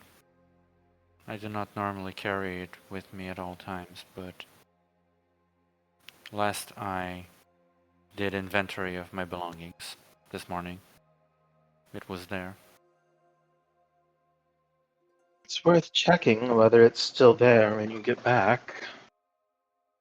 Either someone has figured out how to open the mausoleum without the keys, or someone has within the guard has taken the key. We also Presumably the door can be opened from the inside without the keys. It is to open from the outside that you will require them. fair enough. That means probably someone from the inside is, well, living there. We've all established that there's likely vampiric activity. You say the boy was scared of a woman. Yes, I wasn't able to glean much, but she was taller than him, right? Or could I not necessarily tell because he was crouched on the ground in the... Yeah, it was more of an angle thing. Mm-hmm. He was dressed in black, and I couldn't tell much about her features, but she found him and his friends in the city some time ago and has been bothering them ever since. But he won't speak about her at all. And there was music coming from the mausoleum? What kind of music? It's hard to describe, but there was percussion and strings. I'm not familiar with the music of this land in the best of times, but in the couple of years I've spent here, I don't think I've heard such music before. Luna, do you know how to describe it? Discordant.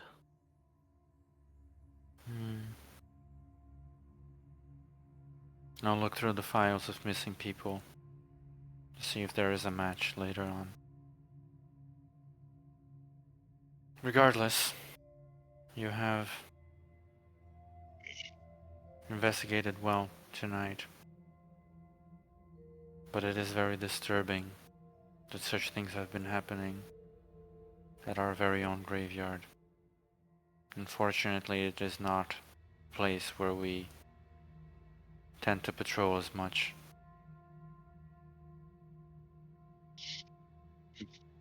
As for the boy, she turns towards Catherine. What do you think?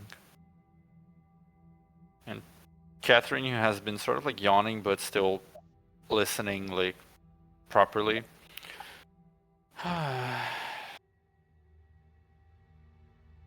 Well, you can keep him here, I guess, or I could find a place for him at the temple. Or you could lock him up in the barracks. Lukina kind of squints for a second. Feels a touch much, don't you think?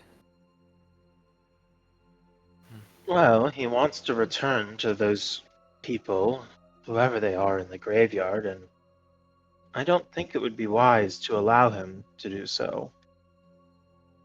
But, as I said, I don't exactly want to hold him captive unless everyone thinks that's what's necessary to prevent him from going back.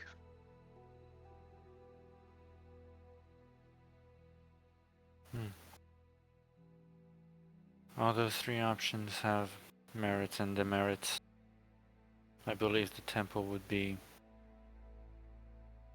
the most comfortable for the child, but also the least safe and least discreet for us to keep him there. As for the barracks, they are very safe, but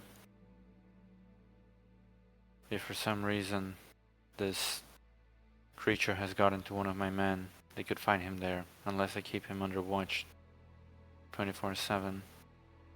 Speaking of your men, when we were investigating the graveyard during the day, I climbed over the wall and witnessed one of your men picking up a bag that was full of odd items that seemed like magical components that Rala tells us may have come from the furnace. This bag was just hanging on the side of the wall until the patrol guard came along, picked it up, and carried it back to the guardhouse. So I think whether they know it or not, some of the guard are in on what's going on. She makes look a little bit of grimace. Furnace. Very well, then I suppose tomorrow I shall have to go and take a look at it. And the sister kind of like interrupts her, like, okay, I've already told you not to do these things alone. Just wait until they're done with their thing and then you all go there together. She stops.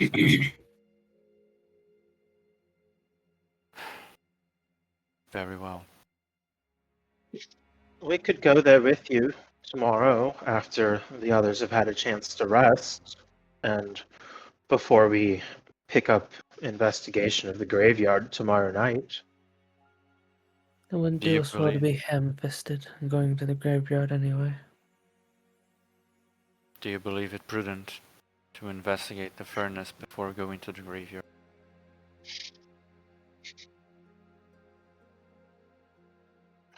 I don't As think they'll be doing their activities in the day, regardless of our investigation.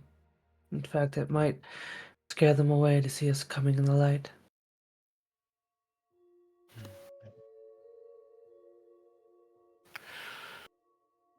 Very well. We can get to the furnace in the afternoon. I shall get us clearance to investigate. At night we can go to the graveyard then.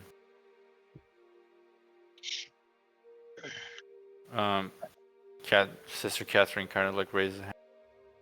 Well, I don't think the both of us can come because one of us probably should keep an eye out for the boy.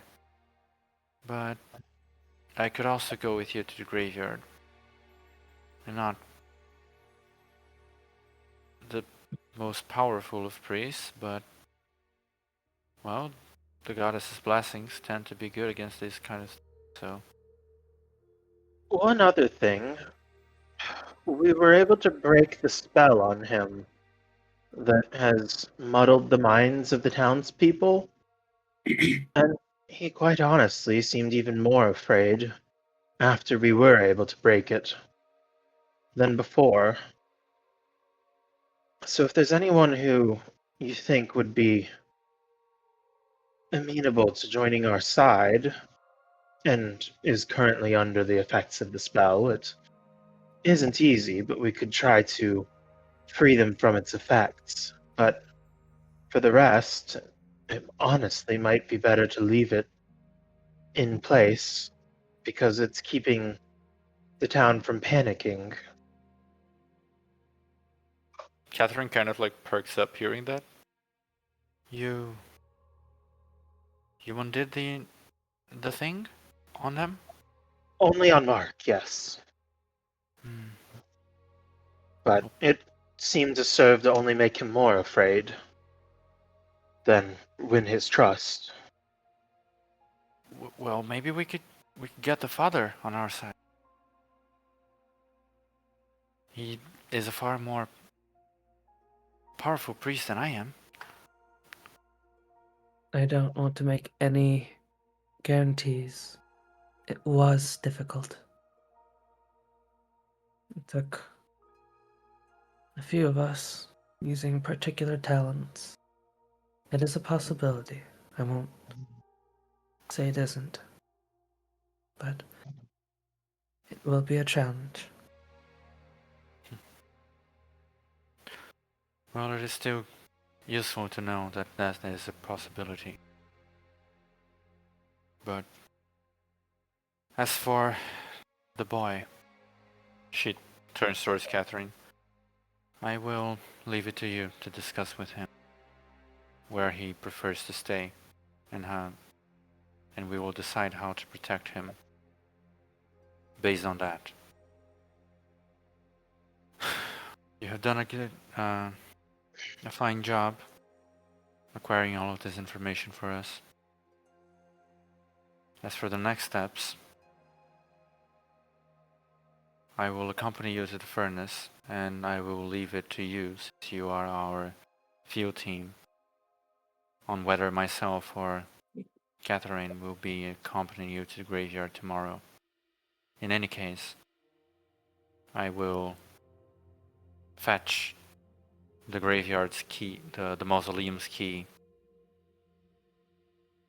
at my quarters. We will also need to procure the mayor's at the speaker's house. The last one should be with the gravekeeper, but considering that he has been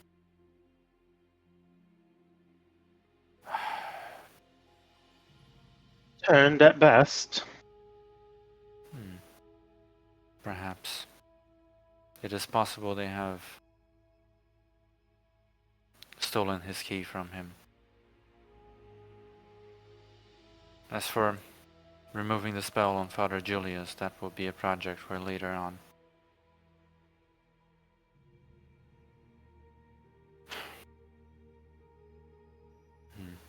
Are there any other leads you would like to discuss? I don't wish to linger on him too long. But your father did seem very tapped into all this, or at the very least curious about it in ways I don't think most city folk would know.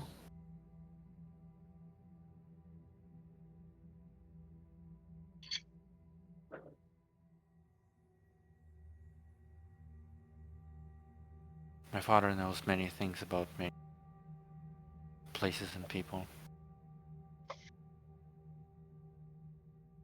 I see. I won't pry. He asked if we'd met with you, and for your own safety, I tried to keep it vague.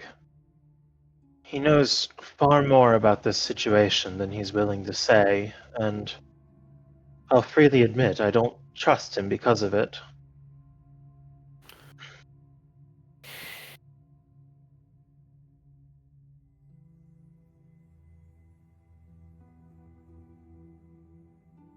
I think what troubles me most is, for better or worse, he seemed more concerned with you than the situation as a whole. I think that's the rub of it all.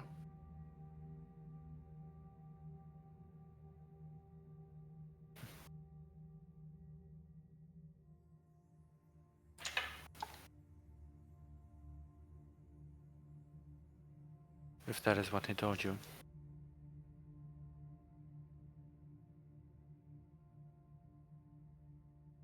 Liza, when he said it, did you believe him?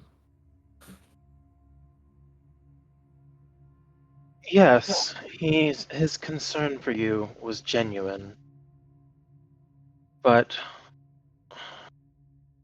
everything he said had undertones to it, and in many places he seemed to be acting, and it was so difficult at times to discern his true intentions, because he genuinely had concern for you, but when he asked us to investigate the town and the goings on, because he's aware that people are not acting as they should, he was putting on an act and pretending to be scared and concerned for what was going on in the town. But I just, I could not gather what he truly knows. He even has magical protection against probes into his thoughts.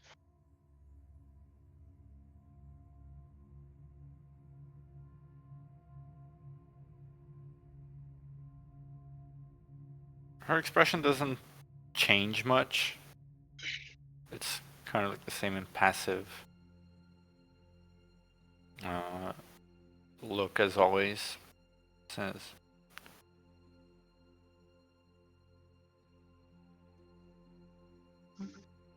I do not know much about what he knows or what he is doing. If you think he is a suspect, we will treat him as such and investigate him if need be. But as far as I am aware, he is harmless, despite his lifestyle. It's hard to say whether we should consider him a suspect or not, but there's certainly a lot of suspicion around him.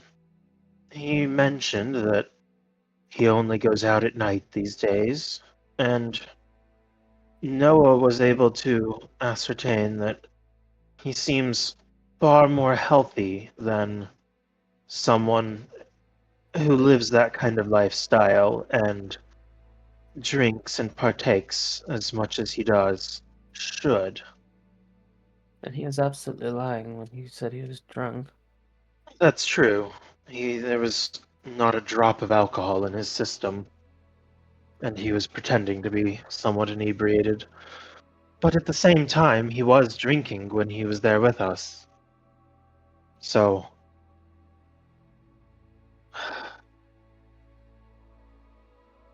it's very hard to say, but it's worth looking into him and how he knows what he knows and what he does know.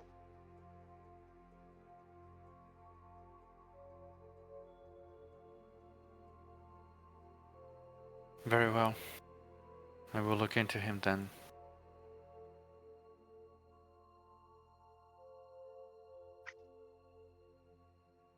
She simply says that and Over the course Mhm. of this conversation, the sister who's sort of like sitting at the table is kind of giving you guys a look of sort of like, well, you can roll insight check because it's not like she's telepathic. Yeah, I will. I'll roll. Can I just I make an want to roll. assumption? Hmm? Can I make an assumption with my character? Okay, what? Can I just make an assumption with my character instead of an insight check? Sure. Is it giving like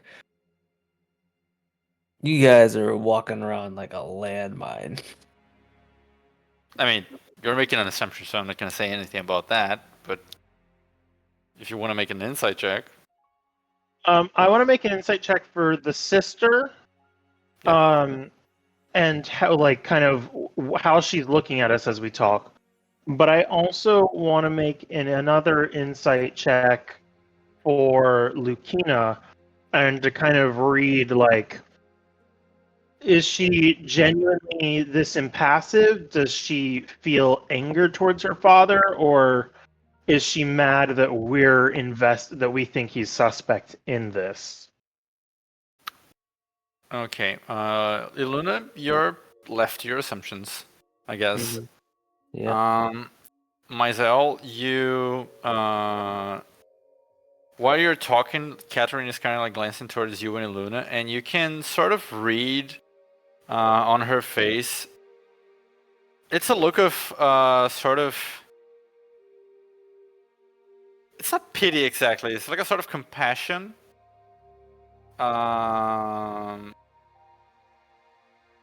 But she's looking at you kind of like you're doing something cruel. She more or less has an expression of like, don't make her deal with this. As for Lucina, you can make a separate insight check for her. Same Same thing. number. Okay. She has like a hardened look on her eyes, and Lucina is not a very expressive. Expressive. I was gonna say expressionful. I was like, what? I almost Uh, said it in my head. Yeah. Lucina's not a very expressive person, but you can see, sort of like in her eyes, like her eyes are very like are blue and very cold, usually. But you can see just like deep in them a little bit of like anger. She seems annoyed to be even like having to talk about this.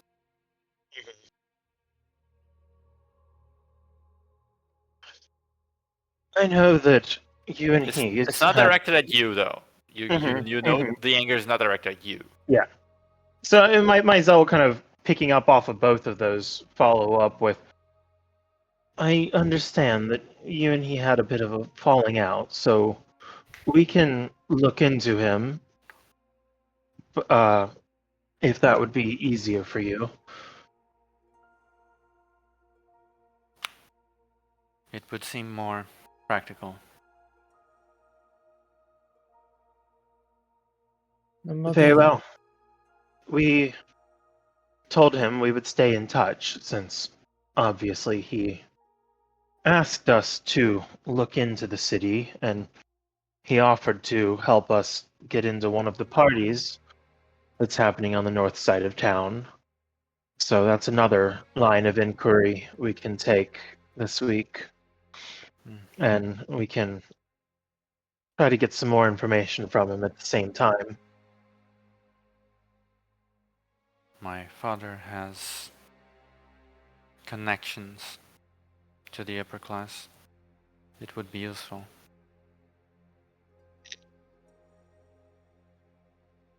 It's been a while since I've been to a soiree. I wonder what I should wear.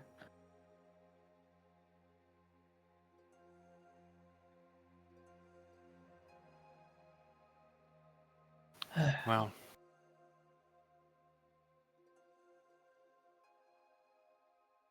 I believe that is it for our briefing for now. Yes? It is.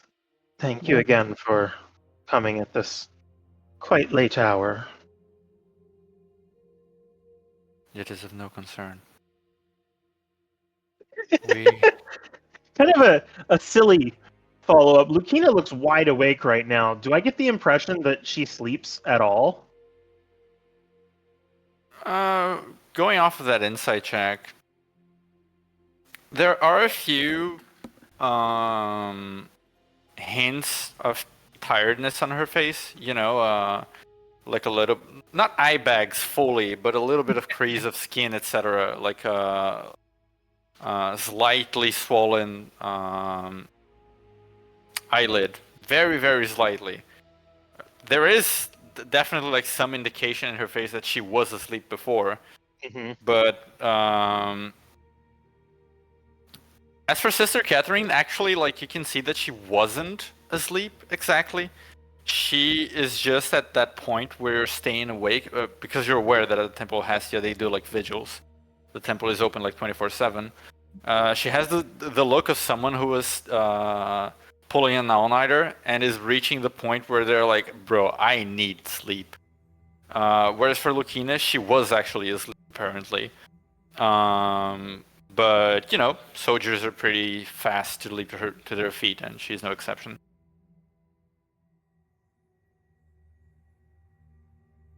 We'll meet you at the furnace.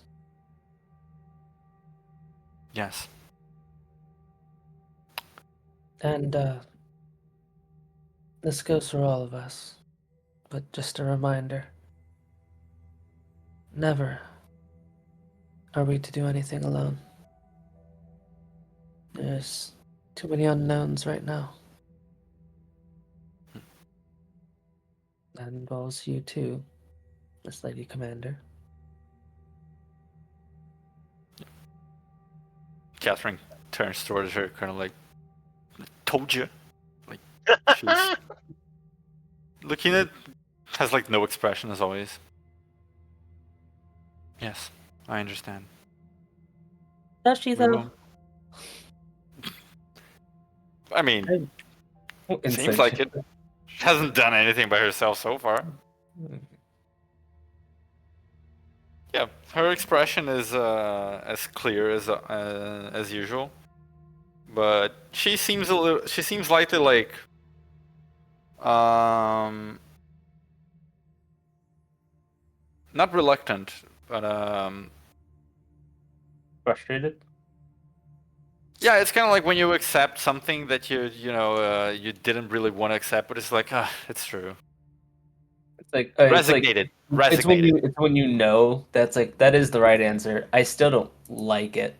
Yeah, exactly. That's kind of where she's at. It's not like she's, secretly plotting to do it anyway. She's mature, but she's like, damn it. This is the upsetting fact.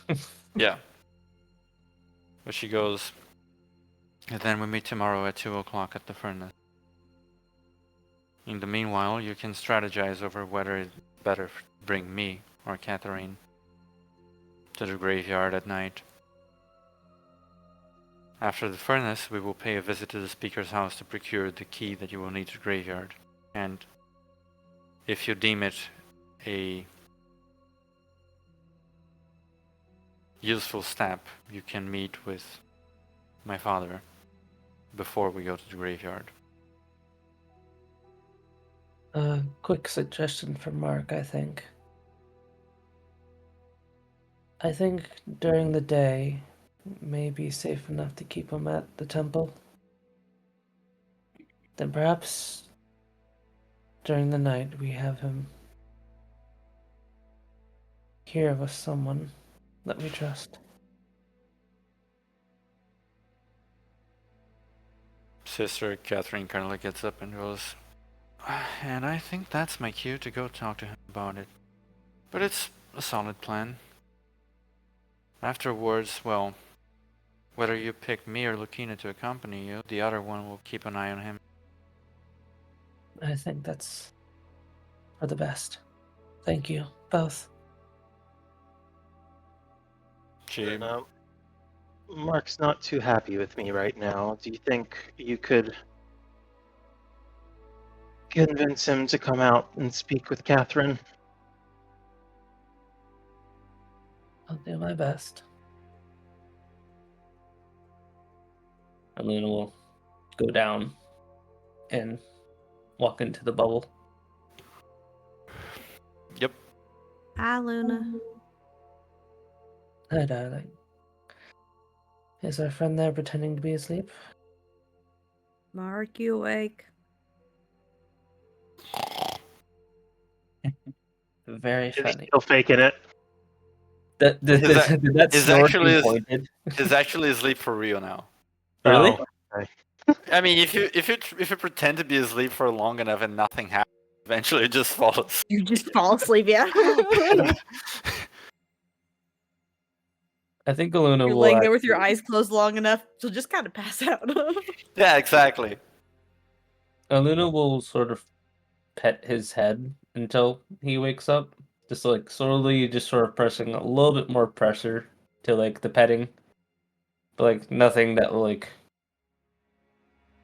I don't know. This is just how my mom used to wake me up. Is like she would slowly like rouse me by like rubbing my head. Yeah, he wakes up a little, still hesitant, but like, what? Hey, you. What is it? Do you know Sister Catherine? The shorty from the temple. The very one. She came here with the Lady Commander.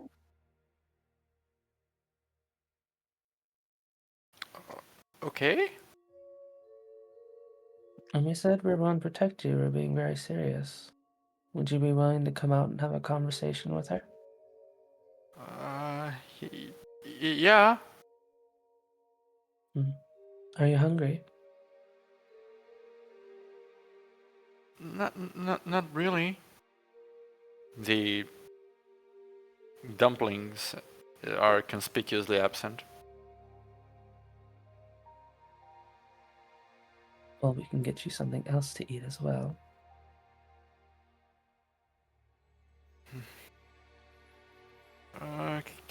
Can I talk to her?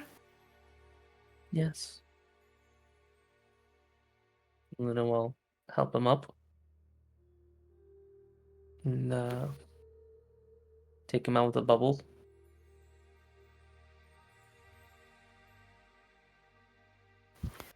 Yep. He goes out, and Catherine is already kind of like headed his direction. Like, God damn it! She goes, "Oh, hi, Mark." Oh, hi, Mark. Mark. Yeah. Oh, hi, Mark. I did not hit her. I did not. And they have a brief exchange of Mark going like, "Wait, you remember me?" And she's like, "Yeah, you showed up like 2 years ago. You wanted some, because you got in some trouble with some people, and you wanted a place to sleep, etc." And he didn't expect her to actually remember, but she did. All in all, his demeanor seems to calm down a little from talking to someone, that he acknowledges as being one of his own. Did not actively participate in his kidnapping. Yeah, exactly. Like someone he already knew, and that didn't conspicuously kidnap him. So, Kidnap it's- her here. seems like that puts him a little bit more at ease, and Catherine kind of like says the same reassuring things that you guys did, but in a different way. She has a sort of... She feels deadpan, but you can tell that she's actually pretty kind.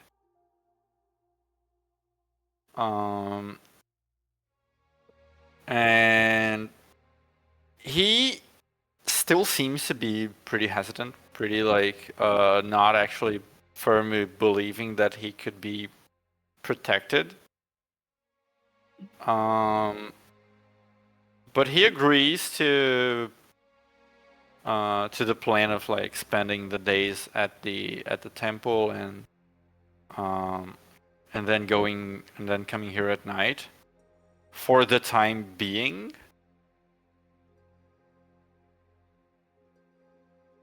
As long as it's still like you guys still make it seem like he's being held there against his will, so he's not going to be punished for it later.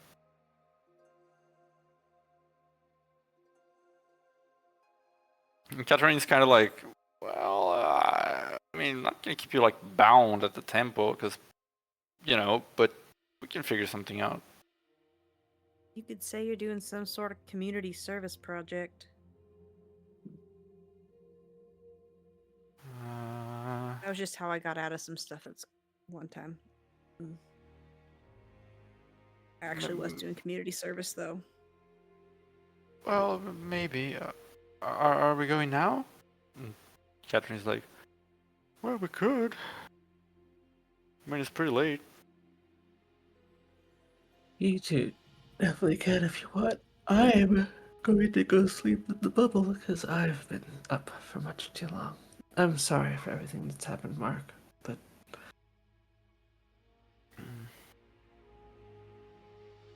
Doesn't answer, just kind of like...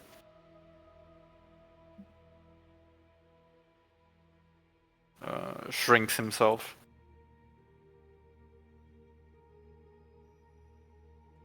I think Elena understands, and there's no judgment on her face from anything that he does. She understands, she just nods.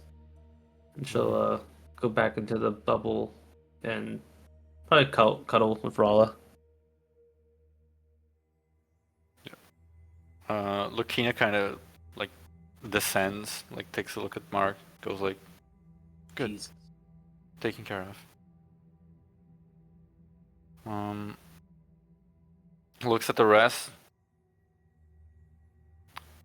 I believe we are done for the day and we have a follow-up plan tomorrow. Well, you have done a good job tonight. If you need anything else, contact me again. I will be taking my leave now. Will And do. Thank you again for coming. She just departs while you're still while you're still talking. She says her piece and goes like, peace. She has to like crouch down a little so her axe, so her like huge axe can fit through the door. But other than that, it's fine. I will make this autistic woman smile. Catherine also like bids you good night in a little bit of a more polite fashion. Sleep well. Have a good rest. Don't catch too much of an early morning tomorrow. You worked a lot this night already. I'm gonna see if we can take care of Mark. And she leaves with Mark. He sort of like has a cloak over himself, so it does so people can see that he's tied up, but still. I'll escort you back. And Myzel will cast invisibility on himself again and fly from rooftop to rooftop, making sure that they get back to the temple safely. I can't believe this man turned himself into Batman.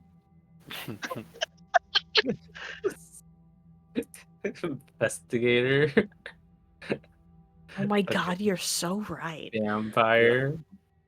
I am the knight. You're prepared. I Are you am real the prepared? knight. He's Are gonna you real drop prepared? all of his Yeah. sorcerer levels and just take everything into rogue. Could yeah? you imagine? Well, you follow them through, like, they cross a lot of the city, so it takes a while even. They walk through, there's not much movement anymore. You pass through the furnace on the way there, because it's just, like, on the way. Big, imposing metal structure seems to be running even at this hour. As it kind of has to keep running 24/7 to keep the whole city warmed up. But the rest of the city seems asleep enough. And nothing seems to jump them or anything. They eventually reach the Temple of Hestia, this large, imposing structure.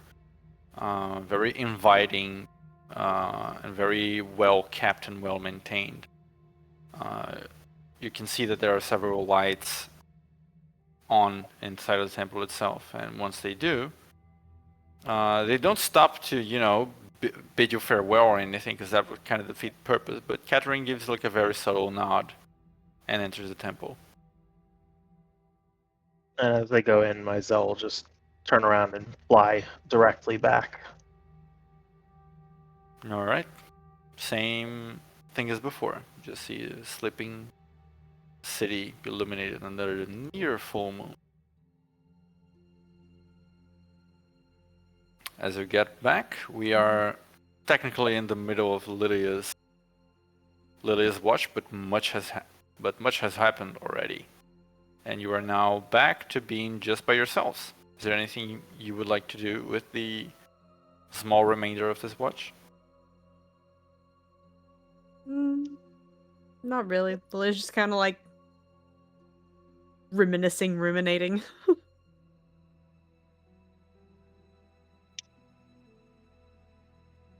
Okay. Your watch eventually comes to a close, and it is now your time to rest, and Rella's time to rise and shine. She wakes up and she's just covered with Aluna cuddles. Stuck between a hammer and an old lady.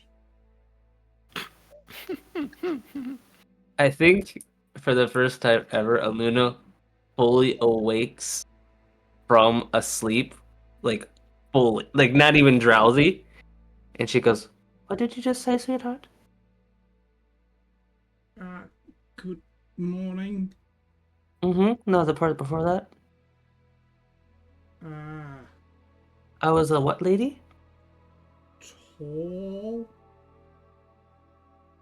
Those cheeks are pinched. Sides, both of them. Full pinches. Old lady. I said No, he said tall. I thought. Oh, I thought she said old. T-A-L-L. A tall lady.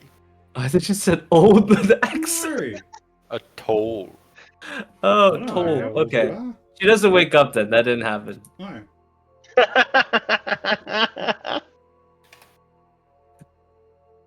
Only old would set off that type of reaction in her.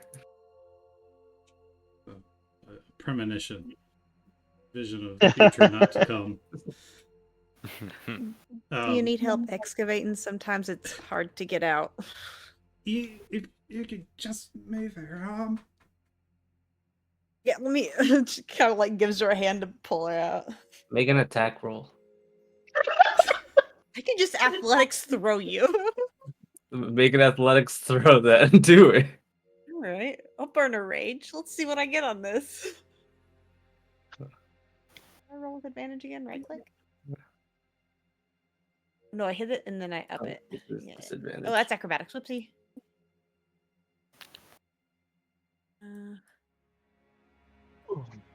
Meanwhile, Gigi says in your head, "Come I on, got a boss. 33 Wait, on my athletics check.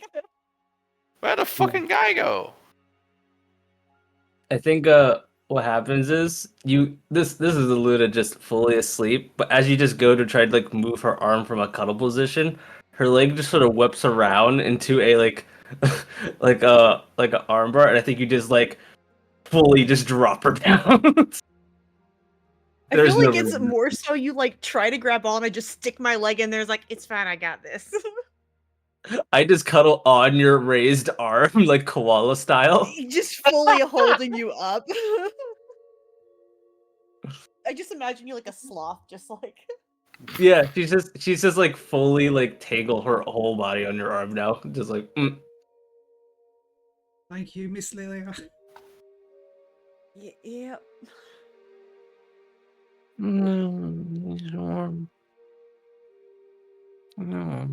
Just kind of.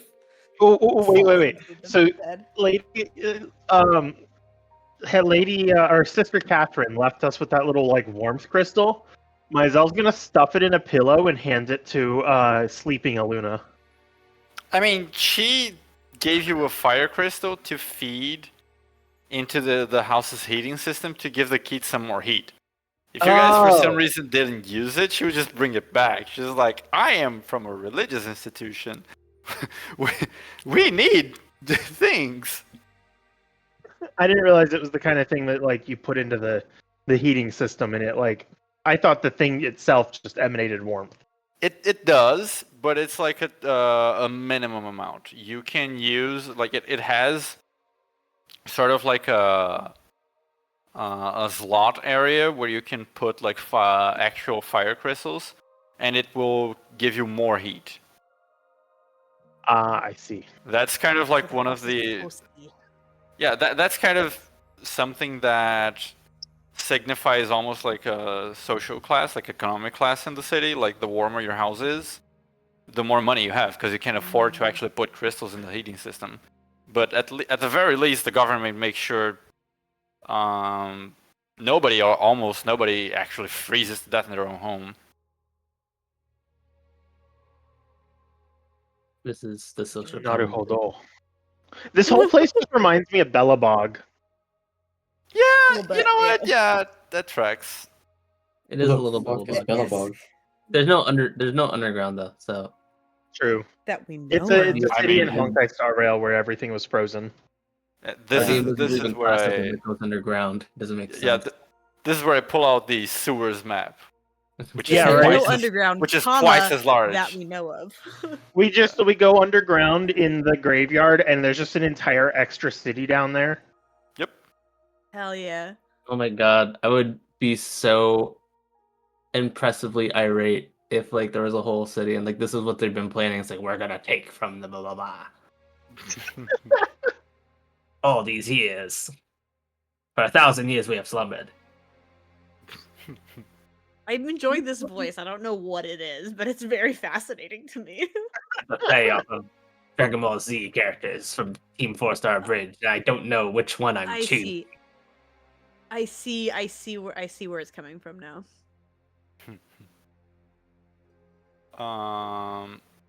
So yep, Rallis watch. Can you roll your d4, please? Yes.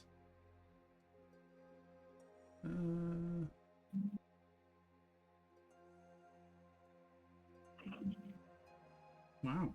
Okay. Okay. Again, Yeah, you're really fond of that one. I am.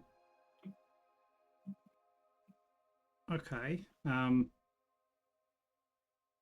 Well, as soon as she wakes up, she's free of Iluna's grasps. Love. Grasps of love. We'll level there.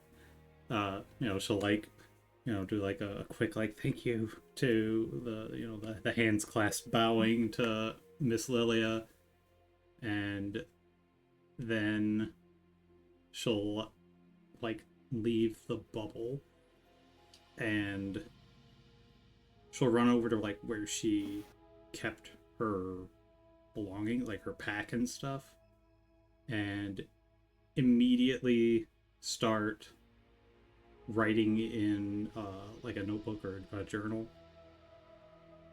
And Gigi will be sort of slammed on the floor next to her as she looks at him periodically between writing, and eventually she'll nod in satisfaction from whatever she was doing, spin off a nut from Gigi. What? A nut? A jam nut? And Oh. yeah, I had plans, all right. We all have dreams.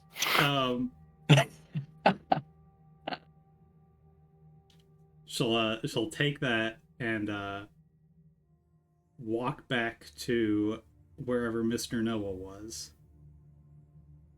And just kind of stare at him like, are you awake, Mr. Nara? I'll crack open one red eye. Yes. Are you doing all right?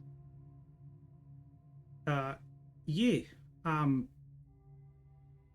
And she just sort of sticks out her clenched fist, like motioning to like, I'm trying to give you something. I'll reach out with my left hand And I'll open it. okay. She will drop a single jam nut and sorry, hold on just a second. Ovo, what's this? It's a nut. Gigi said that since you gave me this, whatever this is.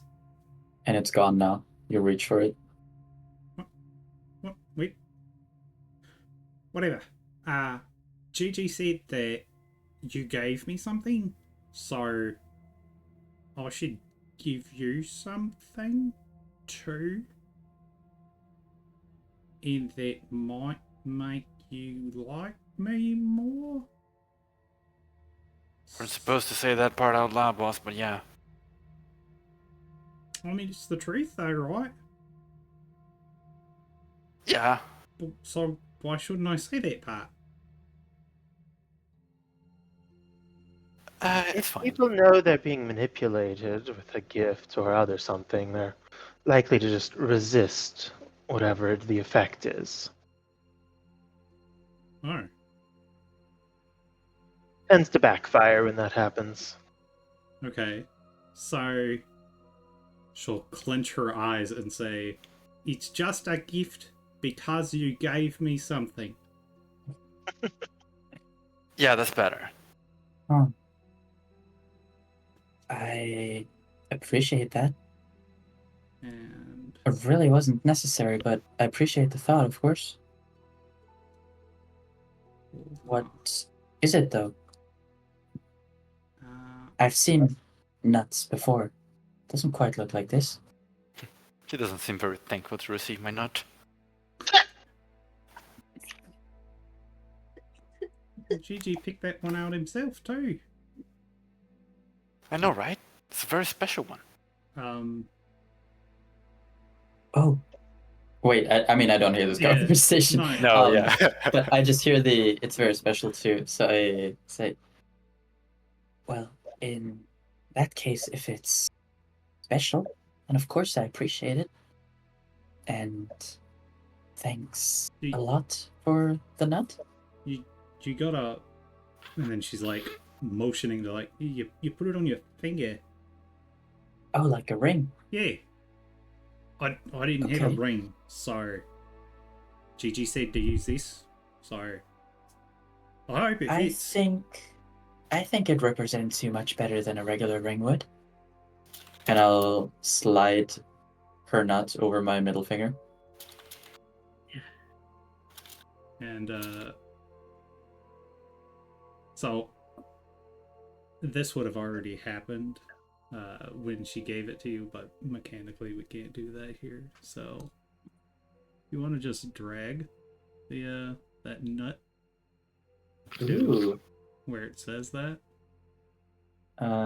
Place item here. Wait. Oh, I see. Yeah. Oh. You just named it test. Oh.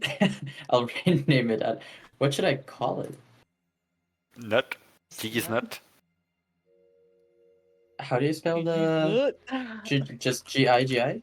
Yes. Okay. Nut with a K though. Got it. So Scrumptious nut. I don't think I spelled that right. There's an I somewhere, right? Scrum. Just No, Yeah. it's right. IOUS. That looks IOUS. But it's incorrect. It's scrumptious. Yos. Yeah, there's an I. Yeah, I knew there was an I somewhere. Scrumptious. A PTIOUS. is Yeah, an It's like English great. VUTUOU. there we go. TIOUS. Deleting the other message. Okay. Nobody shall It see was this. really close. I was Super close. I was close. Look, between you and I, you weren't that far off. Yeah. So stupid. Fuck you. God damn it. Awareness rank, the creature can recover one is recover. Ooh. Ooh. That's sick. Okay, okay. And do I understand / know what it does without being told, would you say? Would I guess this is more for the DM. Do you think I'd have like an immediate insight upon putting it on? Since it requires attunement, as soon as you attune to it, you understand what it does. It does require attunement, huh? Yeah. See, we have four attunement slots, right? If your proficiency bonus is 4, now you have 4. Okay, so I will unattune from one item to attune to this one instead.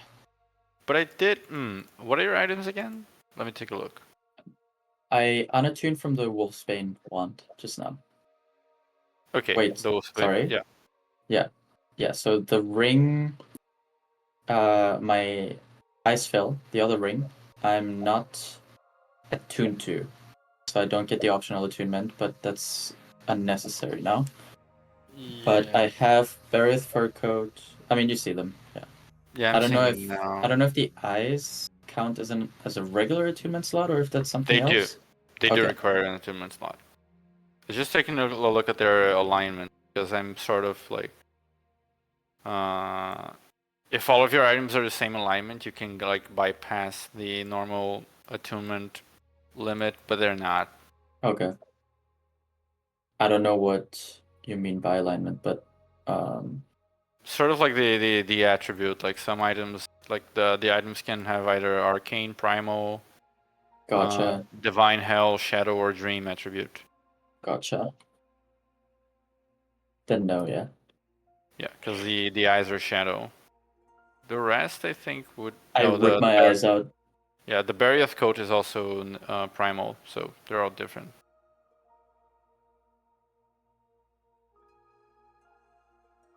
Well, since I then have to attune it, to attune to it to get the benefits, I suppose I'll understand what they do, and once I'm attuned, I'll step over to you and I'll say, "This is genuinely pretty incredible. Thank you to you and Gigi. I'm sure this will help a lot." You're welcome. It's so how you did like you put like a spell in that thing you gave me. It's kind of like that, but it's like backwards. Right, I see what you're saying. So, no, that's great. That way I can, do more of this kind of stuff. And I'll wiggle my fingers in front of her face. And there's a faint, very soft and gentle snowfall.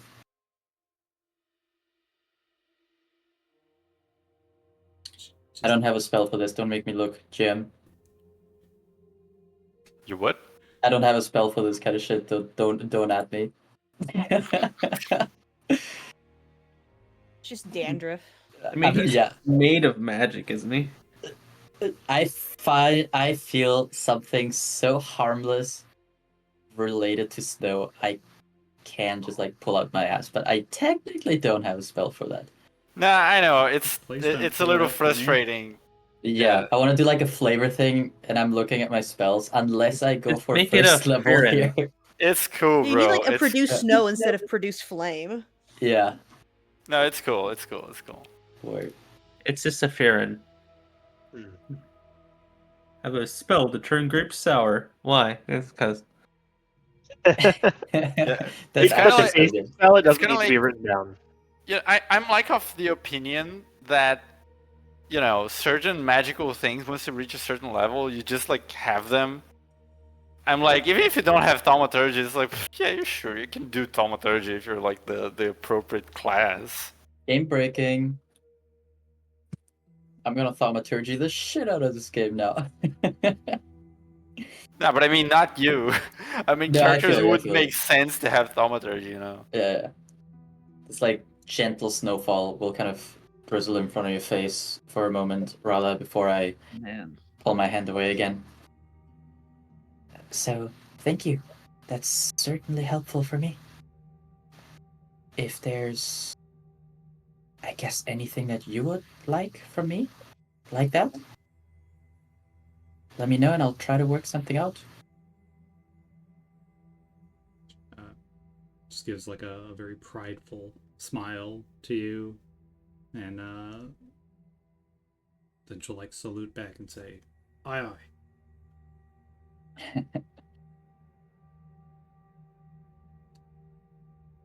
And that's what her goals were at the very start of the morning. Why did I respond? Not jamming. What is wrong with me? Hmm? No, she said she wanted to do something, and I'm like, mm-hmm. As if I was jamming. Yeah. Okay. So what's next? I mean, I guess I'll have to keep watch, right? Are you gonna just go through the rest of your morning routine uneventfully? Yeah. I mean, if there's look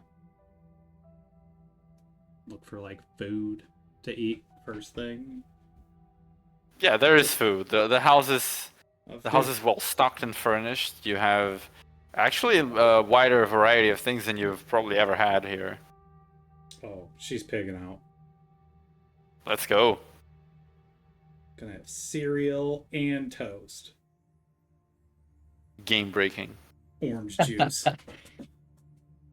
What kind of juice? I've never been. Well, it's okay. So she'll, as she's stuffing her face full of breakfast foods, she'll turn to. Is Mizell back in the room as well? Yeah, Myzel's kind of sitting in a comfy chair reading a book. So she'll just turn to the two who are awake and just like, I've never been on watch before. Am I doing it right? Close enough in a situation like this. I mean, really, all you really have to do is keep an eye out for danger. And if there's danger, then usually you just wake one of us up. Or, well, you don't really have to wake Mizell, and I'm awake pretty often as well.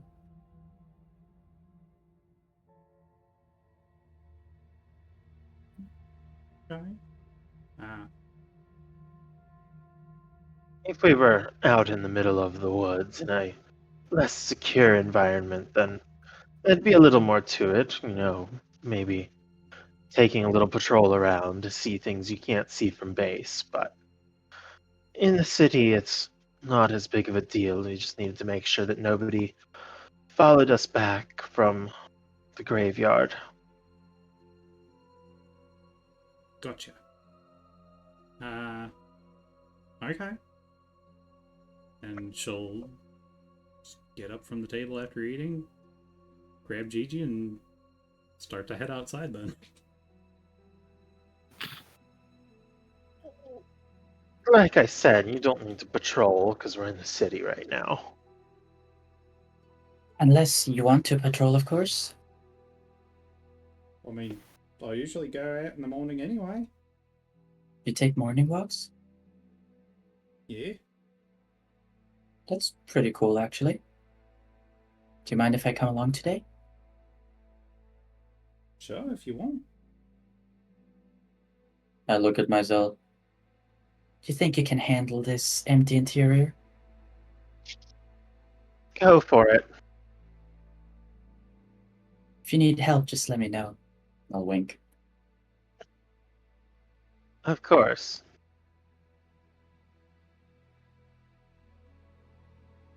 As I'm stepping out with Rala, I'll just tell her, I said to call me, but I didn't say I'd come, you know? Try to play some games with him. He's a funny guy. Yeah, but what if he needs you? And then you don't I- come? I really have my doubts that he'll need me while we're here, you know? I don't know about that one. Well, if it makes you feel any better, they have my ring on them. The other ring. I'm kind of the Lord of the Rings if I think about it now. You fucker. What can I say besides you're Come away, welcome? cut off his hands. Not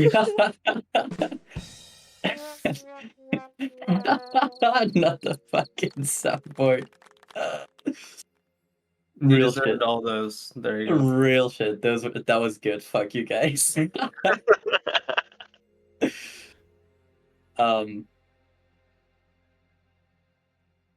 I forgot what I wanted to. Oh yeah, well, yeah.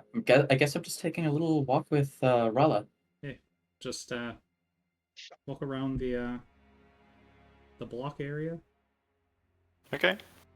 You guys head out of the house and take a little bit of an early morning walk. Not early morning, since you guys stayed up till later, so you're also finishing your rest a bit later. There's a little bit of a chill in the air, but not overly dramatic. It's not snowing, at least right now. Commerces in the city are already open. Bakeries have already gone through their initial wave of clients and are chilling. Sort of with their own lines, shops, and etc. have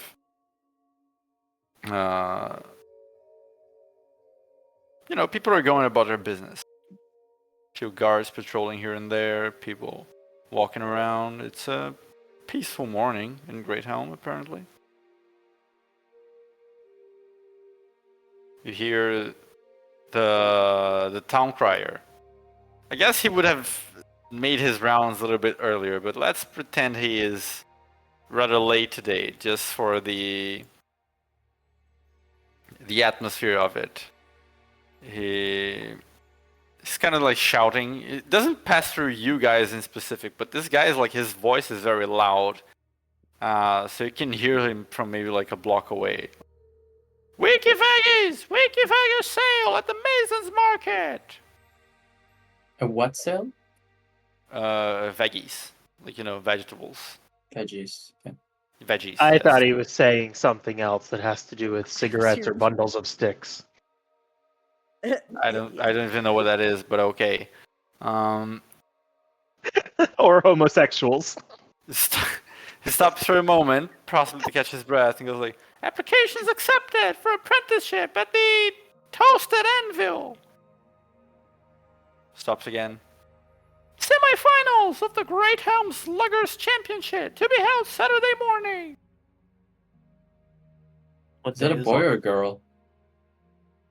Seems to be a guy with a pretty shrill voice, or maybe he's forcing it just to get louder. His non-binarity is valid. That's all I want to say. Those are words. You said Saturday. What day is it? I know I'm not there. I just It's- want to know what day it is. It's Thursday currently. Okay. So he's cool. talking about.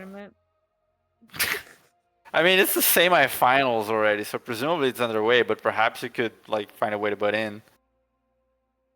We're just better. Can we play? We're built different. Are there dinosaur races here? No, Checking for a friend. We bet. Um, I would He- thousands of gold. there's another stop for him to catch his breath. And let's go. Spurious Senna performing at the Uptowner tonight. Another pause. Mayor question on the subject of rising cheese prices. Well, it's not like we got our own cows now, do we? Another pause. Heating outage in the Masons' quarters. Sparks complaint from the Neighbors Association and Musicians Guild.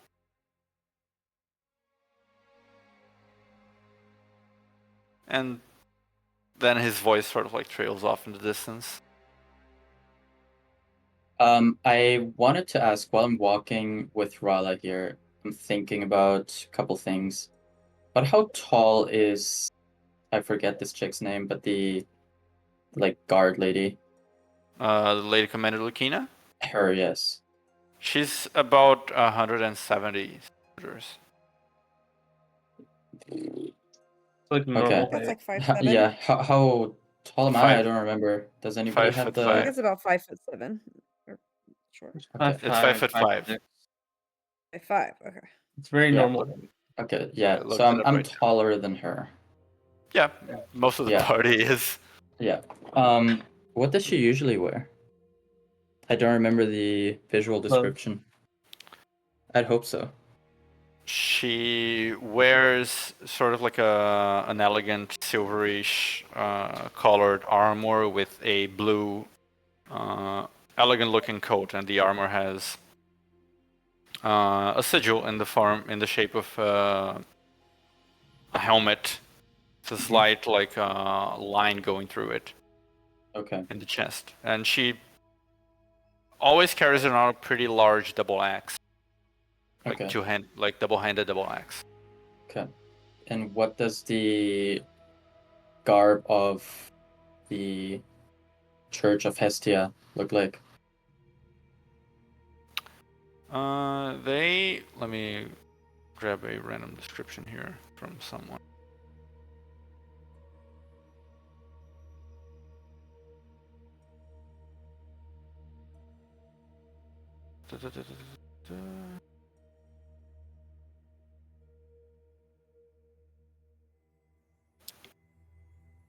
They wear like these simple tunics, usually kind of like brown or kind of like a cream color.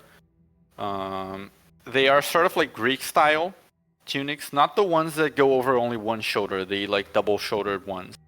But since it's cold here, they're usually covered with hemp coats, fur boots, coats, and that kind of thing. And they most distinctively wear a metal pendant depicting like this dragon coiled around a hearth.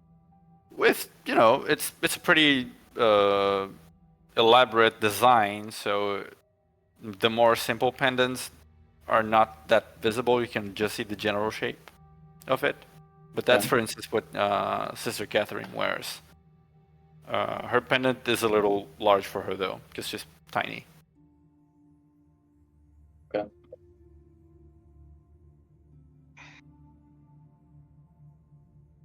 I'll ask Rala here. I mean, you probably haven't. You're still so young. And I'm just asking because I really haven't been here that long, although I was at the library for a while. Do you have any idea who this mystery woman that we're looking for could be?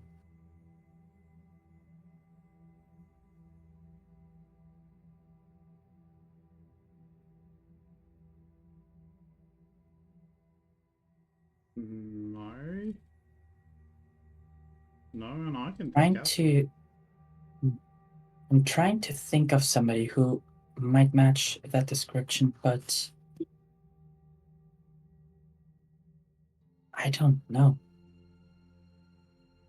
Do we have an intruder in our home? I mean, I hope not, but I don't know anybody that sounds like that. But I don't know a lot of people, so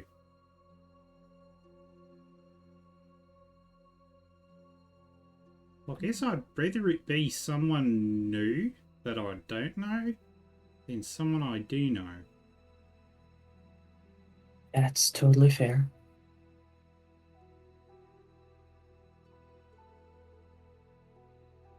Rala, how did you and Gigi meet?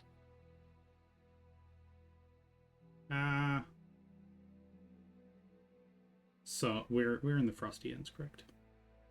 No, you're in a nicer part of town. Oh. Well, you could have wandered off into the Frosty if you wish, but that's a little far from the house. You do need to check in. Before noon, yes. So, Actually, what time is it though? Because we slept in a bit. yeah, it's like 10, 11, so it could be a good time to check in. You could have done the funniest thing ever, bro. I know. It's like 11:59. No, the other funny thing. 3 3 p.m. No, he could have said it's 9/11, bro. Oh my god! Wow, Could too have had soon. another one. We could have had 2 in one sesh.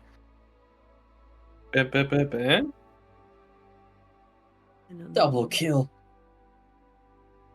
That, Like okay, that bullets. one was pretty bad. No, about 2 jokes. Okay, that was awful now that I think about it. Fuck. You didn't catch that when you said Anyway, it No, legend. with not your meant- voice. Continue the conversation. So, God damn. all right, we'll sort of merge it. We're in the nicer place, heading towards the Frosty Ends, and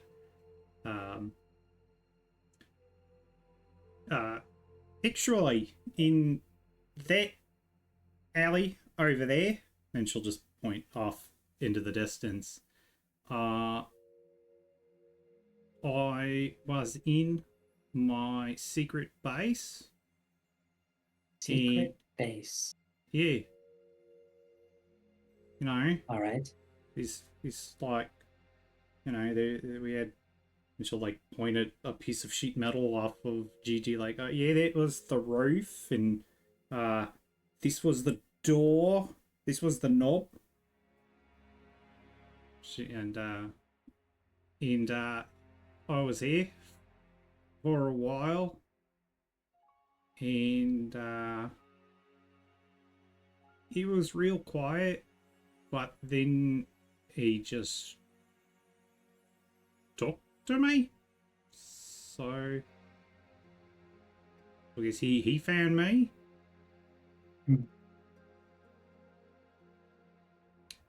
But he didn't want to be a secret base, so we made him like this. What do you think Gigi is? He's Gigi. Well, Like, what else would he be? I mean, have you met any, you know, pumping hammers before, Gigi? No. But he's not a hammer. What was he? He was...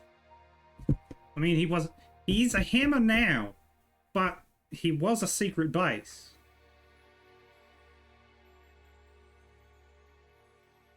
I'm looking at her a little bit like, what's blood yapping about? I think this jackass doesn't understand the concept of transitioning.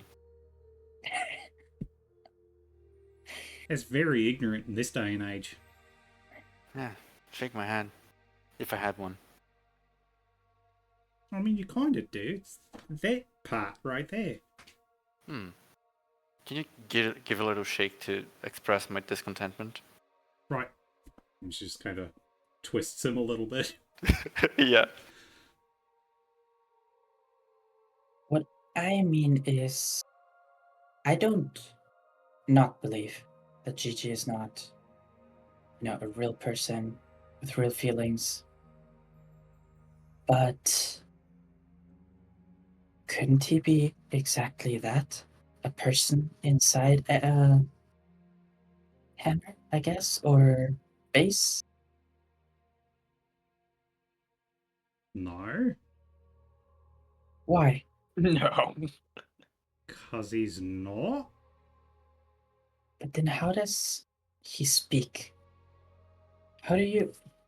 How do you speak? I look at her in a kind of this expression adults make when they're talking to a kid and don't want to hurt the kid's feelings, but are frustrated about not being able to deliver what exactly they mean. So I show frustration on my face for a second before I kind of adjust my expression again, because I don't want her to think I'm frustrated with her. But Noah not understanding something, I think, is just obnoxious to him. How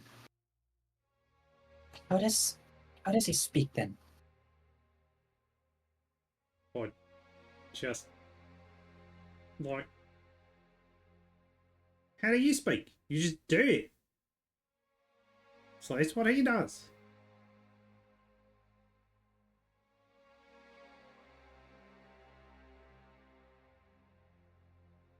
I mean, you didn't like Miss Luna's armor talked. As weird as that is. I know, but I know about that one, and I know that something is inside of it, a spirit, a person who once lived. So, I've got the explanation for that one, if that makes sense. Okay, well, it's not like that. Simple as. Right. But how is it then? Were you able to... Does Gigi know? Does he know what?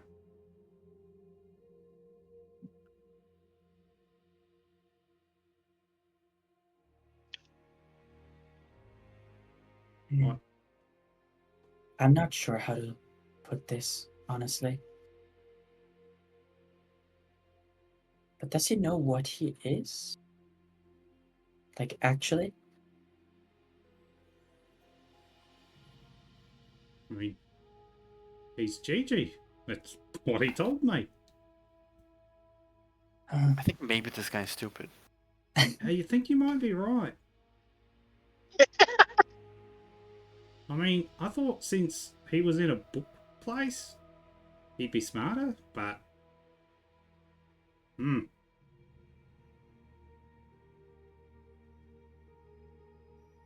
know what? That's fair. Gigi's Gigi, and there's simply no more to it. I want to use my eyes and begin an analysis of Gigi's body, specifically. Okay.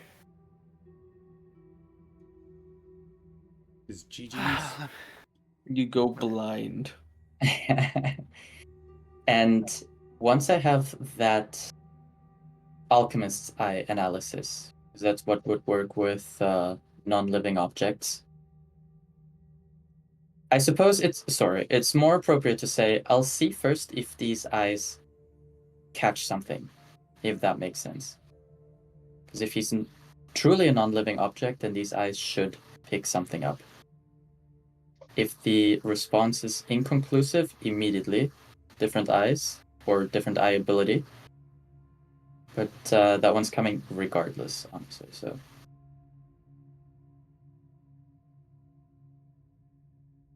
Okay, I'm just... just I'm gonna have to think about things. yeah. Oh, the Fair. tragedy. Give me a second.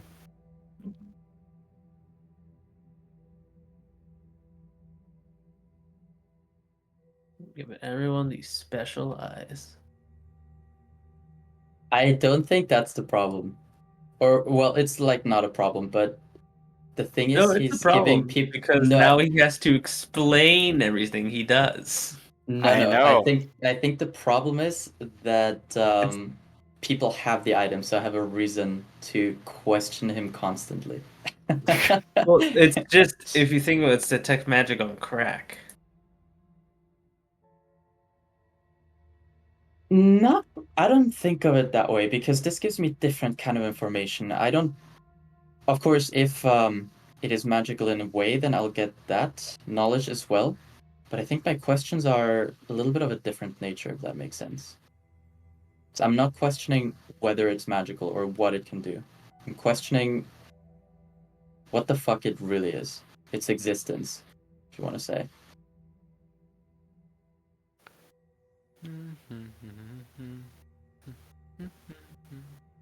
Your mere presence on this plane makes me wonder. Are you using Alchemist's Eye or Alchemist's Eye first, and then if that is somehow inconclusive, then I'll know that there is more to GG. Can you describe exactly what you're trying to look at? The head, because it just shook its head at me. Well, if you're using Alchemist's Eye, it's a... You can tell that it is made out of several different kinds of metal. Like, you can analyze the make of the hammer, quote unquote, itself. It's not really like it's a hammer, it's more like it's a various assorted pieces of metal that have been sort of put together in the shape of a hammer, in the vague shape of a hammer. But that is about all that it is. Okay. In that case, I will activate the second portion of my eyes here, and I'll do a more thorough diagnosis.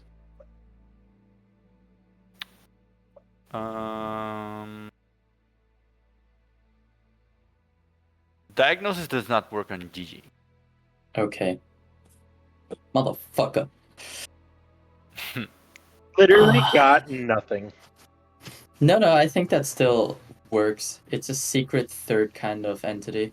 Yeah, like it's because analysis, like, just to reiterate, analysis works on non-living substances, constructs, or oozes. Mm-hmm.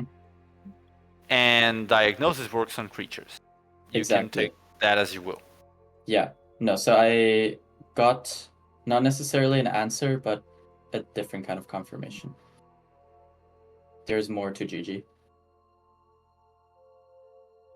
Maybe it's a god. The That'd god be funny. of Hephaestus, was it? Hephaestus is the Vulcan? god of the forge, yes. Yeah. It's the amalgamation of a child's imagination come to life.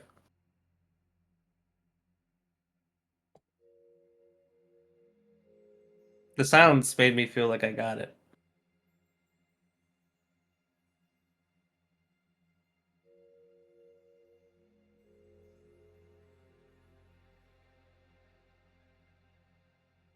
So are you doing anything else to it?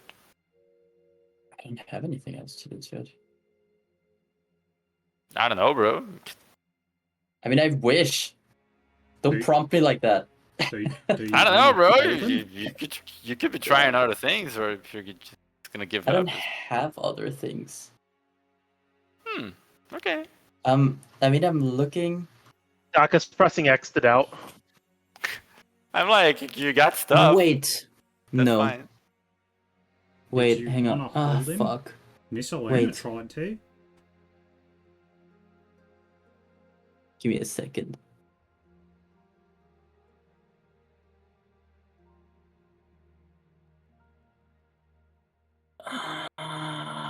No shit, there's something I want to test, but I'm not there to. But it's fine. It's fine, bro. It's fine. You can figure it out later. You should have other kids try to grab it, bro. I 'Cause don't know why Luna's they're an so adult. suspicious of you, GG. I don't get it. Yeah, I mean, he's been looking at me kind of funny ever since he got my nut. Should we take it back? Should we what? Take it back?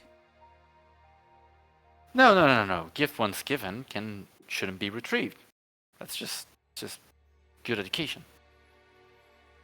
Alright. I mean, it kind of seems like he made the gift he gave you. I don't know if he made it, but it kind of disappeared after a while, so maybe it wasn't a gift after all. But still, we're setting an example here. If you say so.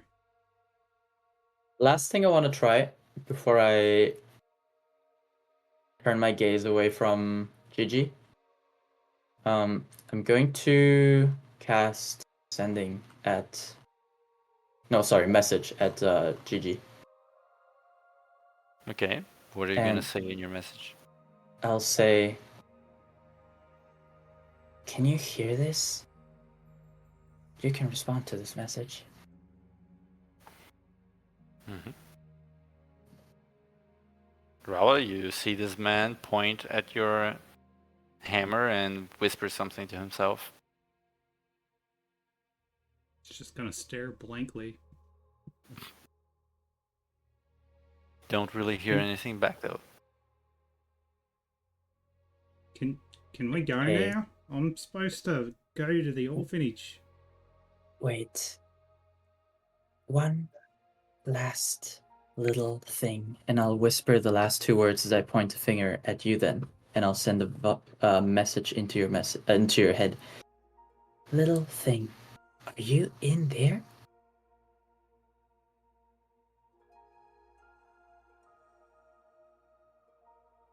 Wait, you're messaging Rala? I'm messaging into your head. I don't know where he is. You're trying to message Gigi inside Rala's head. I'm DMing, yeah. This is Okay. not in the general chat. This is a DM. Right. You don't hear anything back. Hello?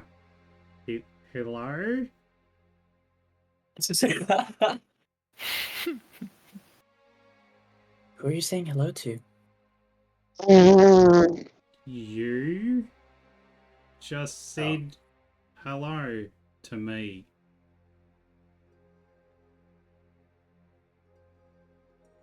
Forget it. Well, where do you usually walk to? Well, I gotta go back home. Or else Would they we won't let me- have... Huh? We have a little bit more time. I look up at the sun. What time is it now? Like 11? Okay. Do you mind showing me your secret hideout? It's not there anymore. Oh mean, my well, I god, mean, okay. The alley is... Are we so serious? I mean, it's still there, but there's nothing there. He hasn't been there for a while. Weren't you paying attention? No, Gigi is the hideout. I know, like, I got it, I think. I'm like face palming in real life. I'm sitting here shaking my head. Man doesn't listen. No, I heard it, but I was like, for real, that makes... for real. I was like, that makes no sense. Makes perfect sense. You're just not No, listening. it doesn't. It didn't. It didn't. He's so small-minded. God. Do you know how Transformers are like robots that turn into cars? Yeah.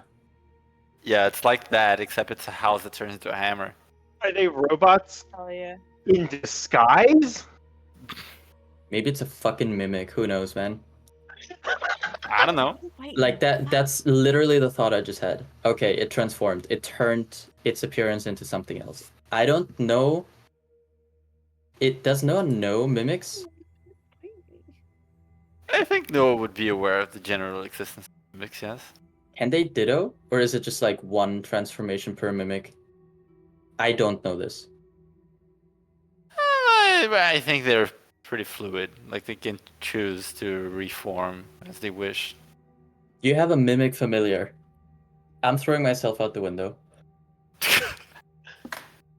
Okay. Whatever Rala wants to do now, Noah had this like ice bolt moment.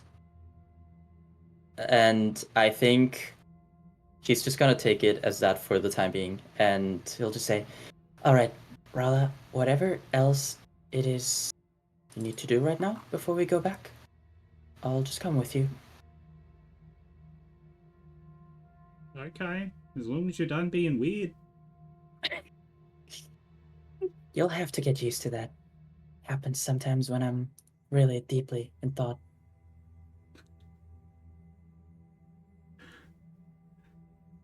Okay. Just gleefully stroll to the orphanage to check in then. Yep. As you guys walk towards the orphanage, that's where we're gonna call it for today. Yeet. Yeah.